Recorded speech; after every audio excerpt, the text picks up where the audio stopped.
হ্যাঁ, স্ক্রিন কি দেখা যাচ্ছে? হ্যাঁ। ব্ল্যাকবোর্ড দেখা যাচ্ছে?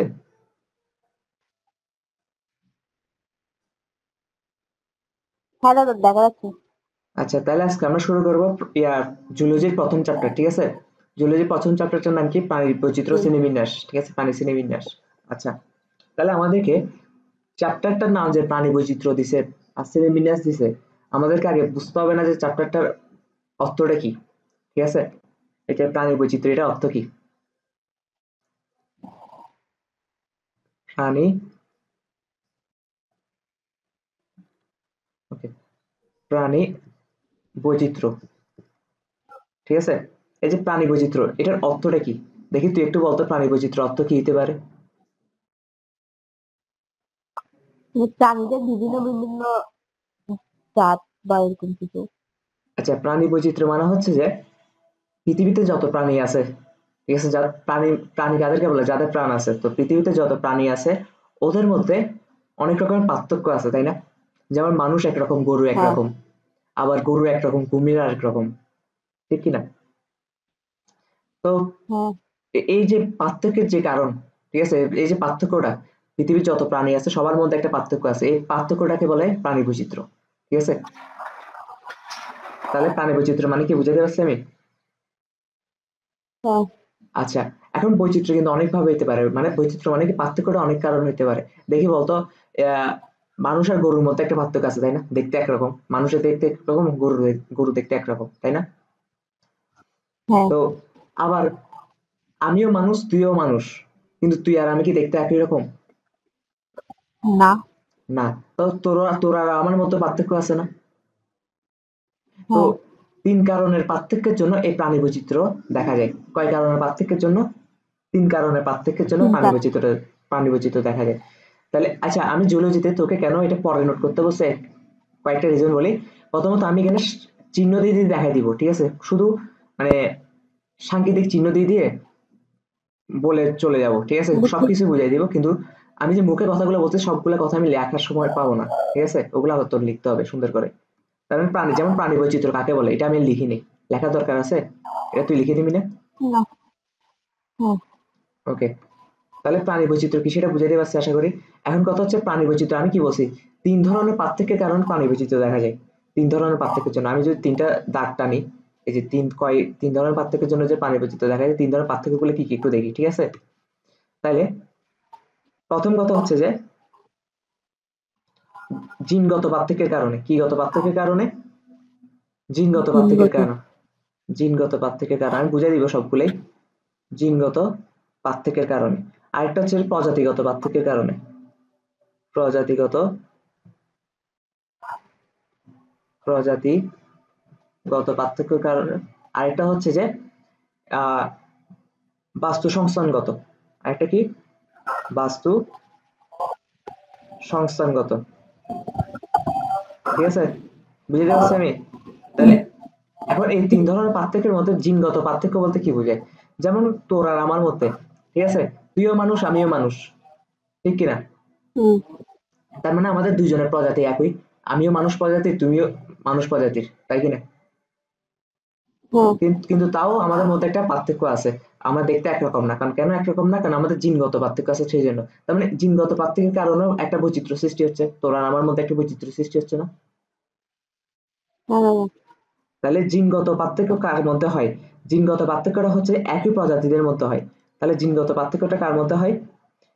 এটা হয় যে একই প্রজাতির মধ্যে, একই প্রজাতি, একই প্রজাতিদের মধ্যে, একই প্রজাতিদের মধ্যে। আচ্ছা, একই প্রজাতিদের মধ্যে আমি বলতে লিখে কি বুঝেছি দেখি বলতো? এটা বুঝাইছি যে আমাদের প্রজাতিটা একই থাকবে কিন্তু আমরা দেখতে একরকম হবো না। আমাদের প্রজাতি, হুম। প্রজাতি কি? আমরা হোমো সাপিয়েন্স না, মানুষ না? সব আমরা, তুইও হ্যাঁ। মানুষ আমিও মানুষ, কিন্তু আমরা দেখতে একরকম না। তো এটাকে বলে জিনগত বৈচিত্র্য। কারণ কেন এই পার্থক্যটা কেন সৃষ্টি হয়? আমাদের জিনের বৈচিত্র্যতা আছে, মানে আমাদের জিনগত উপাদান ভিন্ন। তোর জিনগত উপাদান একরকম, আমার জিনগত উপাদান একরকম। আর জিনগত উপাদান মানে কি? তোর তোর জিনগত উপাদান আসে তোর বাপ মার থেকে, আমার জিনগত উপাদান আসে আমার বাপ মার থেকে, তাই না? তাহলে একই প্রজাতির এর মধ্যে হচ্ছে জিনগত বৈচিত্র্যটা দেখা যায়। তারপর আর কি লেখা যায়, জিনগত বৈচিত্র্য একটা অন্তঃপ্রজাতিক বৈচিত্র্য। এটা কি একটা অন্তঃপ্রজাতিক বৈচিত্র্য। অন্তঃপ্রজাতিক মানে বুঝোস? প্রজাতি। অন্তঃপ্রজাতিক মানে হচ্ছে যে, অন্ত মানে কি, অন্ত মানে হচ্ছে যে, আমি যদি বলি আচ্ছা একটা স্কুলের ভিতর টুর্নামেন্ট হচ্ছে, ঠিক আছে, ধর একটা স্কুলের ভিতর ক্লাস 9 আর ক্লাস 8 এর মধ্যে একটা ফুটবল টুর্নামেন্ট হচ্ছে, ঠিক আছে, এটা অন্ত স্কুল টুর্নামেন্ট না। কারণ অন্ত স্কুল টুর্নামেন্ট কেন, কারণ একই স্কুলের ভিতরে দুইটা ক্লাস নিয়ে টুর্নামেন্ট হচ্ছে, ঠিক কিনা? হ্যাঁ দাদা। তাহলে আর এখানে কি হচ্ছে, এটাকে অন্তঃপ্রজাতিক বলতেছে। অন্ত মানে কি, অন্তঃপ্রজাতিক মানে কি একই প্রজাতির মধ্যে যে ভিন্নতা দেখা যাচ্ছে, সেজন্য এটাকে কি বলা হয়, অন্তঃপ্রজাতিক বৈচিত্র্য। বুঝতে পারছি? হুম। ওকে, যদি উদাহরণ দিয়ে একটা এক্সাম্পল দিই তাহলে আরো ক্লিয়ার হবে। যেমন দুটি মানুষের মধ্যে, যেমন দুটি মানুষের মধ্যে, মানুষের মধ্যে শুধু কি মানুষের উদাহরণ কেন, গরু, গরু উদাহরণ নিতে পারে না? দেখ একটা সাদা গরু আছে, একটা লাল গরু আছে, একটা কালো গরু আছে, ওরা কি দেখতে একরকম? ওরা দেখতে একরকম না, কিন্তু ওদের প্রজাতি একই, ওরা সবাই গরু, ঠিক কিনা? হ্যালো, তাহলে জিনগত বৈচিত্র্যটা কি সেটা মোটামুটি বুঝতে পারছি, তাই তো? হ্যাঁ দাদা। আচ্ছা, এখন আরেকটা আমাদের জিনিস বুঝতে হবে, জিনগত বৈচিত্র্য নিয়ে যখন পড়তেছি তখন আমাদেরকে বুঝতে হবে কম জিনগত বৈচিত্র্য থাকলে ভালো নাকি বেশি জিনগত বৈচিত্র্য থাকলে ভালো, ঠিক আছে? আচ্ছা, আমরা একটা টপিক দেখলে বুঝবো। ধর কম জিনগত বৈচিত্র্য আছে, ঠিক আছে, কি আছে, কম জিনগত বৈচিত্র্য, কম জিনগত বৈচিত্র্য। তো কম জিনগত বৈচিত্র্য থাকলে কি হবে, এটা সমস্যাটা কি? কম জিনগত বৈচিত্র্য মানে কি, বৈচিত্র্য মানে পার্থক্য না, তার মানে জিনগত পার্থক্যটা হুম। কম, জিনগত পার্থক্যটা কম। যেমন ধর আমি তোর আর আমাকে দিয়ে উদাহরণ দিই, তোর আর আমার মধ্যে যদি জিনগত পার্থক্য কম থাকে, তাহলে এটা বলা যায় না যে আমাদের মধ্যে জিনগত উপাদানের মিল বেশি, হ্যাঁ। জিনগত মিল বেশি, এটা দ্বারা বোঝায় না যে জিনগত মিল বেশি। হুম। জিনগত মিল বেশি। এখন জিনগত মিল বেশি থাকলে কি ভালো না খারাপ? জিনগত মিল বেশি থাকা মানে, আচ্ছা জিনগত মিল বেশি মানে কি, এটা তারা বুঝায় না যে প্রায় জিন সেম, তোর আর আমার প্রায় জিন সেম, হুম। প্রায় জিন সেম। এখন আমাদের বেশিরভাগ জিন হচ্ছে যে কি জানোস, আমাদের বেশিরভাগ জিন হচ্ছে যে রোগের প্রতি সংবেদনশীল। রোগের প্রতি সংবেদনশীল মানে কি, একটা রোগ মানে ধর ক্যান্সার, ক্যান্সার রোগের প্রতি সংবেদনশীল, ক্যান্সার হলে সবগুলো জিন রোগ হয়ে যায় আর কি, সবগুলো জিন নষ্ট হয়ে যায়, ঠিক আছে? হুম। তো আমাদের বেশিরভাগ জিনগুলো হচ্ছে কি রোগের প্রতি সংবেদনশীল, বেশিরভাগ জিন রোগের প্রতি সংবেদনশীল। এটা লিখলাম, জিন হচ্ছে কি রোগের প্রতি সংবেদনশীল। তো বেশিরভাগ জিন যদি রোগের প্রতি সংবেদনশীল হয়, হ্যাঁ, সেই জিনগুলো যদি তোর মধ্যে থাকে সেই জিনগুলো আমার মধ্যেও থাকবে না, কারণ তোর আর আমার জিন প্রায় সেম। কারণ কেন, আমাদের মধ্যে কম হ্যাঁ। জিনগত বৈচিত্র্য আছে, ঠিক আছে? তাহলে রোগের প্রতি সংবেদনশীল হলে এটা কি, এটা খারাপ না? খারাপ না? হুম। তাহলে যদি প্রশ্ন আসে যে কম জিনগত বৈচিত্র্য ভালো নাকি বেশি জিনগত বৈচিত্র্য ভালো, অবশ্যই বেশি জিনগত বৈচিত্র্য ভালো হবে। কম জিনগত বৈচিত্র্য হলে কি হবে, আমি যদি আবার একটু রিক্যাপ করি, কম জিনগত বৈচিত্র্য মানে কি, তোর আর আমার মধ্যে জিনের মিল বেশি, মানে তোর মধ্যে যে জিনগুলো আছে আমার মধ্যে ঠিক সেম জিনগুলাই আছে। এখন বেশিরভাগ জিন আমাদের মানুষের ক্ষেত্রে বেশিরভাগ জিনগুলো কি হয়, রোগের প্রতি সংবেদনশীল হয়। তার মানে তোর জিনগুলো যদি রোগের প্রতি সংবেদনশীল হয়, তার মানে আমার জিনগুলো রোগের প্রতি সংবেদনশীল হবে। কারণ কেন, কারণ তোর আর আমার জিন তো সেম সেম, কারণ জিনগত বৈচিত্র্যটা কম আমাদের মধ্যে। তাহলে এটা খারাপ না? হ্যাঁ। বুঝতে পারছি আশা করি। হ্যাঁ দাদা। আচ্ছা, এখন হচ্ছে প্রজাতিগত বৈচিত্র্য, ঠিক আছে? হুম। জিনগত বৈচিত্র্যটা এখানে বুঝিয়ে দিলাম, আর প্রজাতিগত বৈচিত্র্য মানে এখানে জায়গা পাবো না, তাই অন্য পৃষ্ঠায় চলে যাচ্ছে। আর জিনগত বৈচিত্র্য, আচ্ছা প্রাণী বৈচিত্র্য কয় কয় ধরনের পার্থক্যের কারণে হয়, বা কয় ধরনের বৈচিত্র্যের কারণ হয়? 3 ধরনের বৈচিত্র্যের কারণ হয়, জিনগত, প্রজাতিগত, বাস্তু সংস্থানগত। এটা মনে রাখার জন্য উপায় কি? মনে রাখার জন্য আমরা সবাই আশা করি একটা গেম খেলছি। আমি খেলি নাই, তোরা খেলছিস কিনা জানি না। পাবজি। পাবজি খেলছস? পাবজি। ওকে। পাবজি খেলি না, খেলছি। ইয়া, পাবজির নামটা তো শুনছস, শুনছস না? হ্যাঁ। হুম। এখানে পা দিয়ে কি বোঝাচ্ছে? পা দিয়ে বোঝাচ্ছে প্রজাতিগত, মানে তোর যদি মনে না থাকে, ঠিক আছে, প্রজাতিগত। হুম। আর ব দিয়ে কি বোঝাচ্ছে? বাস্তু সংস্থানগত। বাস্তু সংস্থানগত। ওকে। হুম। আর জি দিয়ে কি বোঝাবে? অবশ্যই জিনগত। বায়োলজি হচ্ছে সবসময় কিওয়ার্ড দিয়ে মনে রাখবি, ঠিক আছে? এই যে আমি শুধু কিওয়ার্ড গুলা লিখে দিছি, এগুলো সব কিওয়ার্ড না। আমি এত কথা লিখছি, লিখি নেই। বায়োলজিতে তুই যদি অন্ধের মতো মুখস্থ করস, অন্ধের মতো মুখস্থ করলে কখনো মনে থাকবে না। কিওয়ার্ড গুলো মনে রাখতে হবে, ঠিক আছে? জিনগত মানে কি? একই প্রজাতিদের মধ্যে যেটা হয়, যেটা অন্তঃপ্রজাতিক বৈচিত্র্য দুটি মানুষের মধ্যে, শেষ। একটু মনে রাখলে এনাফ। তুই কি এখন কিন্তু আমি কখনো ইয়া হয়ে বলবো না, টিচার হয়ে বলবো না যে বায়োলজি বই না পড়তে। অবশ্যই আমি যা পড়াচ্ছি এগুলো আবার বইতে একদম লাইন বাই লাইন দাগায় দাগায় পড়বি। কোনো এমসিকিউ থাকলেই, মানে যে তোর যদি মনে হয় যে এই জায়গা থেকে এমসিকিউ দিতে পারে, তুই হালকা করে হাইলাইটার দিয়ে দাগায় ফেলবি, ঠিক আছে? কিন্তু আমার পড়ানোর কারণে লাভ কি হচ্ছে? তুই যখন রিডিং করবি বায়োলজি বইটা বা জুলজি বইটা, যখন রিডিং করবি তখন তোর কোনো টপিক মানে বুঝবি না এমন কোনো টপিক থাকবে না। আমি সব টপিক টাচ দিয়ে বুঝে যাবো, ঠিক আছে? আচ্ছা। ওকে। তার মানে কম জিনগত বৈচিত্র্য, যেমন এটা একটা সৃজনশীলের প্রশ্ন, কম জিনগত বৈচিত্র্য থাকলে খারাপ না ভালো, ঠিক আছে? এটা আমি পড়াই দিছি। আমি কখন সবকিছু পড়াই দিব তুই নিজেই বুঝবি না, ঠিক আছে? দেখবি যে সব টপিক আমি পড়াই দিছি। তারপর হচ্ছে কি, এখন হচ্ছে প্রজাতিগত বৈচিত্র্য, ঠিক আছে? প্রজাতিগত। প্রজাতিগত বৈচিত্র্যটা কি? প্রজাতিগত বৈচিত্র্য হচ্ছে, দেখি তো তোর কি মনে হতে পারে প্রজাতিগত বৈচিত্র্য মানে কি?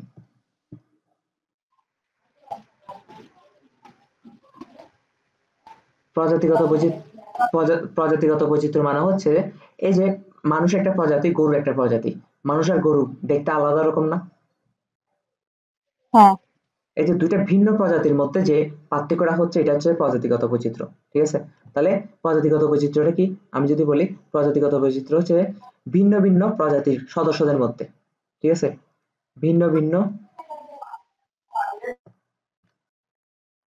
ভিন্ন ভিন্ন প্রজাতির সদস্যদের মধ্যে, প্রজাতির সদস্যদের মধ্যে, এটা হচ্ছে কিওয়ার্ড।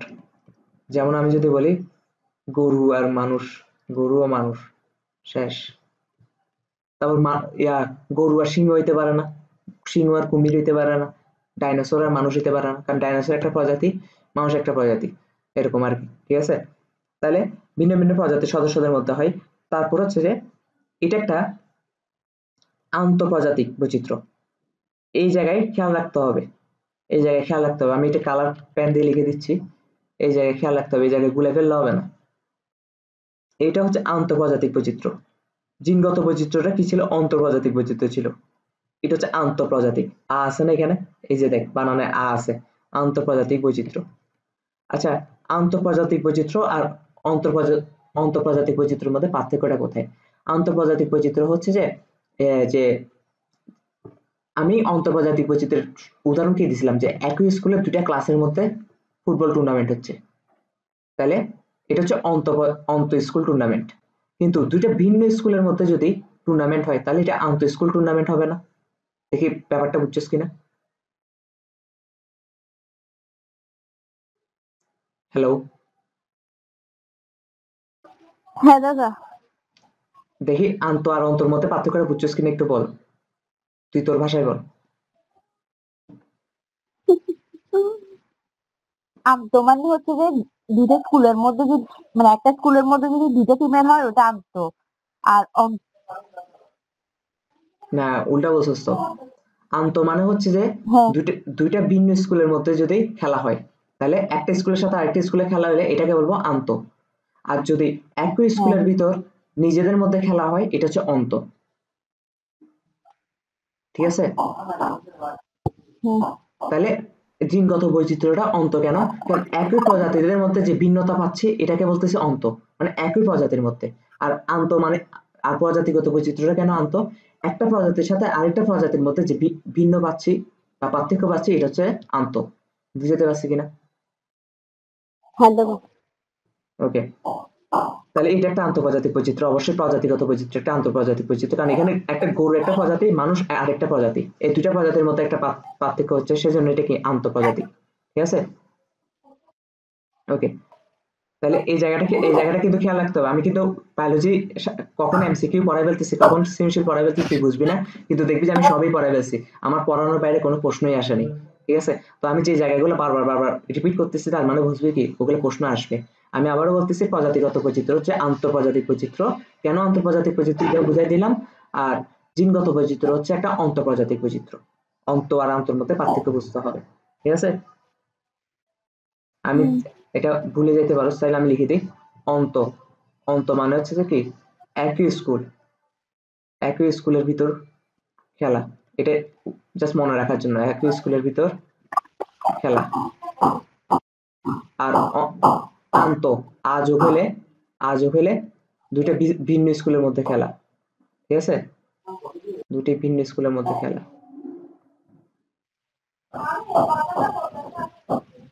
মধ্যে খেলা। ওকে, এখন আচ্ছা, প্রজাতিগত বৈচিত্র্যটা সবথেকে কোন জায়গায় বেশি দেখা যায়? প্রজাতিগত বৈচিত্র্যটা সবথেকে কোন জায়গায় বেশি দেখা যায়, এটা দ্বারা কি বোঝাচ্ছে? ধর ধর আমি যদি এখানে একটা চিত্র আঁকি, ধর এখানে এটা একটা প্লেস, এটা একটা জায়গা। ঠিক আছে, ধর এটা চট্টগ্রামের কাজিতুরে এরিয়া, কথার কথা তোর। ঠিক আছে, চট্টগ্রাম কাজিতুরে কেন বলছে, আমার বাসা কাজিতুরিতে, সেই জন্য। ঠিক আছে, ধর এটা চট্টগ্রামের কাজিতুরে এরিয়া, এখানে সিংহ আছে, কথার কথা বলতেছি আর কি, বাঘ আছে, হ্যাঁ, কুমির আছে, মানুষ আছে। তো এখন দেখ, এটা একটা প্রজাতি, সিংহ একটা প্রজাতি, বাঘ আরেকটা প্রজাতি, কুমির আরেকটা প্রজাতি, মানুষ আরেকটা প্রজাতি। তার মানে এখানে 4 ধরনের বৈচিত্র্য দেখা যাচ্ছে, মানে 4 ধরনের প্রজাতিগত বৈচিত্র্য। এখানে যদি আমি আরেকটা ঢুকাই দিই, পাখিও ঢুকাই দিই, তাহলে আরো বেশি বৈচিত্র্য দেখা যাচ্ছে না? এই যে আমি যদি এখানে আরেকটা ঢুকাই দিই, এখানে ধর আরেকটা প্রাণীর নাম কি বলা যায়, গাধা ঢুকাই দিই, গাধা আরেকটা প্রজাতি। ঠিক আছে, তো প্রজাতির ভিন্ন ভিন্ন প্রজাতির সংখ্যা কোন অঞ্চলে সব থেকে বেশি থাকবে? হ্যাঁ, এটা নির্ভর করে যে অঞ্চলটার কথা আমরা চিন্তা করতেছি, অঞ্চলটা কোন ধরনের বায়ুমণ্ডলীয় পরিবেশে আছে। হ্যাঁ, যদি কোনো কারণে অঞ্চলটা যদি কিসে থাকে, ইয়া গ্রীষ্মমণ্ডলীয় এলাকা থাকে, অঞ্চলটা ধর গ্রীষ্মমণ্ডলীয় এলাকা, মানে ওখানে গরম বেশি। ঠিক আছে, গ্রীষ্মমণ্ডলীয় এলাকা, গ্রীষ্মমণ্ডলীয় এলাকা। ঠিক আছে, মন্ডলীয় এলাকা। তো গ্রীষ্মমণ্ডলীয় এলাকাতে প্রাণী বৈচিত্র্যটা বেশি দেখা যায়। প্রাণী বৈচিত্র্য বলতে কি, প্রজাতিগত বৈচিত্র্যটা বেশি দেখা যায়। গ্রীষ্মমণ্ডলীয় এলাকায় কি হয়, প্রজাতিগত বৈচিত্র্যটা, এই যে প্রজাতিগত বৈচিত্র্যটা বৈচিত্র্যটা বেশি দেখা যায়। এই যে এই চিহ্নটা দ্বারা বেশি বোঝায়। ঠিক আছে, প্রজাতিগত বৈচিত্র্যটা কি দেখা যায়, বেশি দেখা যায়। এটা একটু উপরে তুলে রাখি যাতে লেখার সুবিধার জন্য। ওকে, প্রজাতিগত বৈচিত্র্যটা বেশি দেখা যায়। তাহলে গ্রীষ্মমণ্ডলীয় অঞ্চলে কেন প্রজাতিগত বৈচিত্র্যটা বেশি দেখা যায়? আর গ্রীষ্মমণ্ডলীয় অঞ্চলে প্রজাতিগত বৈচিত্র্য বেশি দেখা যায় বলতে কি বোঝাচ্ছে? এটা বোঝাচ্ছে যে মানে যে জায়গাটা একটু গ্রীষ্মমণ্ডলীয় অঞ্চল, মানে একটু গরম বেশি, উষ্ণ উষ্ণ অঞ্চল, ওই জায়গাগুলোতে বিভিন্ন প্রজাতির প্রাণী বাস করে। ঠিক আছে, একটু বেশি প্রজাতির প্রাণী দেখা যায়, যেগুলো কেন দেখা যায়, এখন কথা হচ্ছে কেন দেখা যায়, গ্রীষ্মমণ্ডলীয় এলাকায় প্রজাতিগত বৈচিত্র্যটা কেন বেশি দেখা যায়, এটা পরীক্ষায় আসবে। কেন বেশি দেখা যায়, এটার কারণ হচ্ছে যে গ্রীষ্মমণ্ডলীয় এলাকাগুলোতে কি বেশি থাকে, মাটির উর্বরতা বেশি থাকে এবং মাটিতে পুষ্টি উপাদান বেশি থাকে। গ্রীষ্মমণ্ডলীয় এলাকাতে কি থাকে, মাটির উর্বরতা বেশি থাকে, আর উর্বরতা বেশি থাকলে মাটিতে পুষ্টি উপাদান বেশি থাকে। মাটিতে পুষ্টি উপাদানও বেশি থাকে, আর পুষ্টি উপাদান থাকলে মাটিতে, যেহেতু পুষ্টি উপাদান বেশি, মাটির উর্বরতা বেশি, গাছপালা বেশি জন্মে, গাছপালা ফলে বেশি জন্মাবে, বেশি থাকে। আর গাছপালা বেশি থাকলে কি হয়, গাছপালা বেশি থাকলে আমরা আমরা প্রাণীরা কিসের উপর নির্ভরশীল, গাছের উপর নির্ভরশীল না খাদ্যের জন্য? প্রথম খাদ্যটা তো গাছ থেকে আসে, সেই জন্য বিভিন্ন প্রজাতির প্রাণীও বেশি থাকে। আমি যদি লিখি সেই জন্য ওই অঞ্চলগুলোতে বিভিন্ন প্রজাতির প্রাণীও বেশি থাকে, বিভিন্ন প্রজাতির প্রাণীও বেশি থাকে। আশা করি বুঝাতে পারছি আমি। আচ্ছা, তাহলে আমরা মোটামুটি এটা বুঝতে পারছি যে কি গ্রীষ্মমণ্ডলীয় এলাকায় হচ্ছে কি প্রজাতিগত বৈচিত্র্যটা বেশি পাওয়া যায়। হ্যাঁ, আর জীববিজ্ঞানে যে জায়গায় মানে যে অঞ্চলটাতে প্রজাতিগত বেশি বৈচিত্র্য পাওয়া যায় সেই অঞ্চলটাকে জীববৈচিত্র্যের হটস্পট বলে। ঠিক আছে, তার মানে প্রজাতিগত বৈচিত্র্য যে অঞ্চলটাতে বেশি পাবো ওই অঞ্চলটাকে আমরা কি বলবো, ওই অঞ্চলটাকে আমরা বলবো যে জীববৈচিত্র্যের হটস্পট, জীববৈচিত্র্যের হটস্পট, জীববৈচিত্র্যের হটস্পট, হটস্পট। ওকে, জীববৈচিত্র্যের হটস্পট বলতে কি বোঝায়? হটস্পট বলতে ওই জায়গাটাতে জীববৈচিত্র্য অনেক ধরনের দেখা যায়। ঠিক আছে, তার মানে আমরা যে অঞ্চলটাতে প্রজাতিগত বৈচিত্র্য বেশি দেখবো সেই অঞ্চলটাকে আমরা কি বলবো? জীববৈচিত্র্যের হটস্পট বলবো। তাহলে পরীক্ষায় যদি আসে জীববৈচিত্র্যের হটস্পট কাকে বলে, তাহলে আমরা আনসার করতে পারবো কিনা? আশা করি আমরা আনসার করতে পারবো। তাহলে আমরা এখন প্রজাতিগত বৈচিত্র্য মোটামুটি বুঝাই ফেলছি। এখন আমাদেরকে বুঝতে হবে বাস্তুতান্ত্রিক বৈচিত্র্য। ঠিক আছে, আমাদেরকে এখন বুঝতে হবে বাস্তুতান্ত্রিক বৈচিত্র্য। আমাদেরকে এখন কি বুঝতে হবে? যে বাস্তুতান্ত্রিক বৈচিত্র্য, যেটা 3 নাম্বারটা আর কি, বাস্তুতান্ত্রিক বৈচিত্র্য, বাস্তুতান্ত্রিক বৈচিত্র্য। আচ্ছা, বাস্তুতান্ত্রিক বৈচিত্র্যটাকে বুঝার আগে আমাদেরকে আগে বুঝতে হবে বাস্তুতন্ত্রটা কি, বাস্তুতন্ত্রটা কি এটা আগে বুঝতে হবে। ঠিক আছে, বাস্তুতন্ত্রটা কি? ঠিক আছে, আচ্ছা বাস্তুতন্ত্রটা কি? বাস্তুতন্ত্রটা বোঝার আগে আমি একটা সিম্পল এক্সাম্পল দিই। সিম্পল এক্সাম্পল দিলে আশা করি বুঝে যাবি। ধর এটা একটা পুকুর। ঠিক আছে, এটা একটা পুকুর। ওকে, ভালো কথা। এখানে এটা তো একটা সুন্দর পুকুর। আমার আঁকা অনেক সুন্দর, আমি লিওনার্দো দা ভিঞ্চির ছোট ভাই, তোরা তো জানিস না। আস্তে আস্তে দেখবি আমার আঁকা কত সুন্দর। ওকে, এটা তো একটা পুকুর। ঠিক আছে, তো পুকুরটাকে আবার বাপ টিউব ভাবিস না, এটা পুকুরে আঁকছি আমি। ঠিক আছে, তো পুকুরের মধ্যে কি পাওয়া যায়? পুকুরের মধ্যে একদম তলায় কিছু শ্যাওলা পাওয়া যায়। কি পাওয়া যায়? একদম শ্যাওলা পাওয়া যায়। ধর এগুলো হচ্ছে শ্যাওলা। এগুলো কি? এগুলো হচ্ছে শ্যাওলা। এগুলোকে কি বলে? এগুলাকে বলা হয় শ্যাওলা। শ্যাওলা, শ্যাওলা। আচ্ছা, শ্যাওলাগুলো হচ্ছে কি? শ্যাওলাগুলোকে উৎপাদকও বলা হয়। এগুলোকে উৎপাদকও বলা হয়। উৎপাদক কেন বলা হয়? এই কারণে উৎপাদক বলা হয় কারণ এরা খাদ্য তৈরি করে। আর শ্যাওলাও কিন্তু এক ধরনের উদ্ভিদ, সবুজ উদ্ভিদ। আর সবুজ উদ্ভিদ কি সালোক সংশ্লেষণ প্রক্রিয়ায় খাদ্য তৈরি করে না? সবুজ উদ্ভিদ যদি সালোক সংশ্লেষণ প্রক্রিয়ায় খাদ্য তৈরি করে, আর শ্যাওলাও যদি একটু এক ধরনের সবুজ উদ্ভিদ, ছোট ছোট সবুজ উদ্ভিদ, তাহলে শ্যাওলাও কি উৎপাদক না? উৎপাদক মানে কি? খাদ্য উৎপাদ করে, খাদ্য উৎপন্ন করে। উৎপাদক মানে কি? খাদ্য উৎপন্ন করে, খাদ্য উৎপন্ন করে। ওকে, ভালো কথা। এখন কথা হচ্ছে শ্যাওলাকে, এগুলাকে বলা হয় ফাইটোপ্লাঙ্কটন। এগুলাকে কি বলা হয়? এগুলোর আরেকটা নাম হচ্ছে ফাইটোপ্লাঙ্কটন, ইংলিশে বলা হয় ফাইটোপ্লাঙ্কটন। হুম, ফাইটোপ্লাঙ্কটন, ফাইটোপ্লাঙ্কটন। আচ্ছা, ফাইটোপ্লাঙ্কটন বানানটা বলে লিখছি মনে একটু দ্বারা। ফাইটোপ্লাঙ্কটন বানানটা ফাইটোপ্ল্যাঙ্কটন হবে। একটু দ্বারা, ফাইটোপ্ল্যাঙ্কটন, ফাইটোপ্ল্যাঙ্কটন। ওকে, আমি বাংলা একটু দুর্বল, তো ওদের আগেই বলছি, বানানগুলো মনে থাকে না। আচ্ছা, ফাইটোপ্ল্যাঙ্কটন, ফাইটোপ্ল্যাঙ্কটন বলতে কি বোঝায়? ঠিক আছে, আমি বায়োলজি হচ্ছে প্রতিটা ওয়ার্ড ওয়ার্ড দেখে বুঝে যেতে হবে এটা কি বোঝায়। মানে ওর নাম ফাইটোপ্ল্যাঙ্কটন, তার মানে এই ফাইটোপ্ল্যাঙ্কটন হবার পিছনে কোনো না কোনো একটা রিজন আছে। হ্যাঁ, এরকম প্রতিটা জিনিসের ক্ষেত্রে আমি শুধু একটা এক্সাম্পল দিয়ে বলতেছি, শ্যালোর এক্সাম্পলটা দিয়ে বলতেছি। দেখবি যে বায়োলজিতে সবগুলো হচ্ছে টার্ম, একটা টার্ম দিছে বা একটা নাম দিছে। ওকে, এই নামটা কেন দিছে? নাম দেখে বুঝে যেতে ওর কাজ কি, ও কি করে না করে। ফাইটো শব্দের অর্থ হচ্ছে যে, ফাইটো শব্দের অর্থ হচ্ছে যে ফাইটন।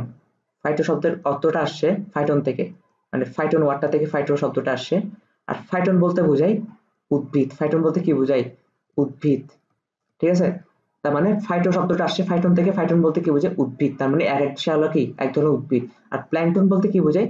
প্ল্যাঙ্কটন বলতে বোঝায় আণুবীক্ষণিক। প্ল্যাঙ্কটন বলতে কি বোঝায়?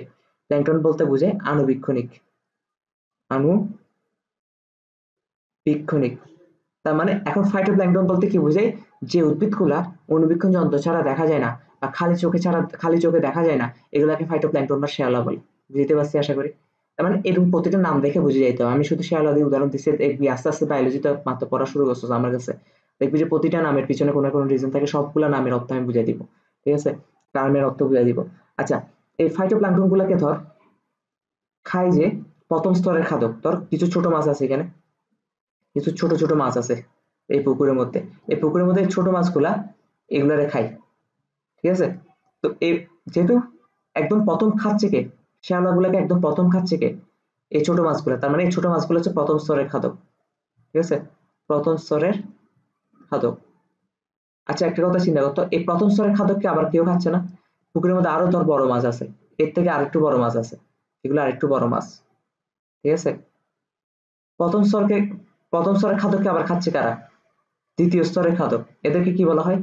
এরা হচ্ছে দ্বিতীয় স্তরের খাদক। এরা কি? এরা হচ্ছে দ্বিতীয় স্তরের খাদক। ওকে, দ্বিতীয় স্তরের খাদক। আবার তৃতীয় স্তরের খাদককে কারা খাচ্ছে? তৃতীয় স্তরের খাদককে খাচ্ছে আরো, এদের থেকে আরো বড় খাদক, এই যে এদের থেকে আরো বড় খাদক, আরো বড় বড় মাছ আছে, আমি কথা কথা বলতেছি আর কি এগুলা, ঠিক আছে। তাহলে মানে ফুল ব্যাপারটা বুঝতে পারবি। এরা হচ্ছে কি? তৃতীয় স্তরের খাদক। এরা হচ্ছে কি? তৃতীয় স্তরের খাদক। তৃতীয় স্তরের খাদক, খাদক কেন? কারণ ওরা খায় কাকে? ওরা খায় যে দ্বিতীয় স্তরের খাদককে। বুঝতে পারছি আশা করি। ওরা খায় যে দ্বিতীয় স্তরের খাদককে। তাইলে আচ্ছা, এখন পুকুরের মধ্যে আরো কিছু ব্যাকটেরিয়া পাওয়া যায়। কি পাওয়া যায়? ব্যাকটেরিয়া পাওয়া যায়। ব্যাকটেরিয়া গুলাকে তোর আমি নীল কালার দিয়ে লিখলাম, এগুলো তোর ব্যাকটেরিয়া, এগুলো তোর ব্যাকটেরিয়া। এগুলো কি? এগুলো হচ্ছে ব্যাকটেরিয়া। ব্যাকটেরিয়ার কাজ কি আমি বলতেছি, এগুলো হচ্ছে কি? ব্যাকটেরিয়া। ব্যাকটেরিয়া গুলাকে বলা হয় বিয়োজক। ব্যাকটেরিয়া গুলাকে কি বলা হয়? বিয়োজক। বিয়োজক কেন বলা হয়? ব্যাকটেরিয়া গুলাকে বিয়োজক কেন বলা হয়? কারণ ব্যাকটেরিয়া গুলো কি হয়, আচ্ছা তৃতীয় স্তরের খাদক গুলো যখন দ্বিতীয় স্তরে খায়, তৃতীয় স্তরের খাদক তো একটা আয়ু আছে, সবার একটা আয়ু আছে, যাদের প্রাণ আছে তাদের আয়ু আছে। তার মানে তৃতীয় স্তরের খাদক গুলা, এই যে তৃতীয় স্তরের খাদক গুলা, ওরা তো আর সবসময় বেঁচে থাকবে না, ওরা একসময় কি মরে যাবে। তো মরে গেলে ওদের দেহটা তো পুকুরের মধ্যে বাঁচতে থাকবে, তাই না? তো এই পুকুরের মধ্যে ভাসতে থাকে, কিন্তু তুই কি কখনো দেখছিস পুকুরের মধ্যে এরকম দেহ ভাসতে থাকতে? মাছগুলো তাহলে মরার পর যায় কই, ঠিক আছে, মাছগুলো তাহলে মরার পর যায় কই? কারণ মাছগুলো যখন মরে যায় তখন হচ্ছে যে, আচ্ছা তাহলে দেখ, তৃতীয় স্তরের খাদ্যগুলো কি একসময় মরে যাবে মাছগুলা। তো মরে গেলে তখন কি হবে? মরে গেলে এই মরা দেহগুলোকে তো আবার কেউ পচায় ফেলতে হবে। এই যে ব্যাকটেরিয়া গুলো আছে না, এই ব্যাকটেরিয়া গুলো হচ্ছে কি, এই যে তৃতীয় স্তরের খাদকদের মরা দেহগুলো কি, আর শুধু তৃতীয় স্তরের খাদক না, যত খাদক আছে ওদের মরা দেহগুলো কি পচায় ফেলে। পচায় কি করে? পচায় সার হিসেবে উৎপন্ন করে, ঠিক আছে। এগুলোকে যখন পচায় ফেলে তখন এই দেহগুলো আবার পচে গিয়ে এই মাটিতে, মানে তলায়, পুকুরের তলায় আবার পুষ্টি উপাদান হিসেবে জমা হয়, ঠিক আছে।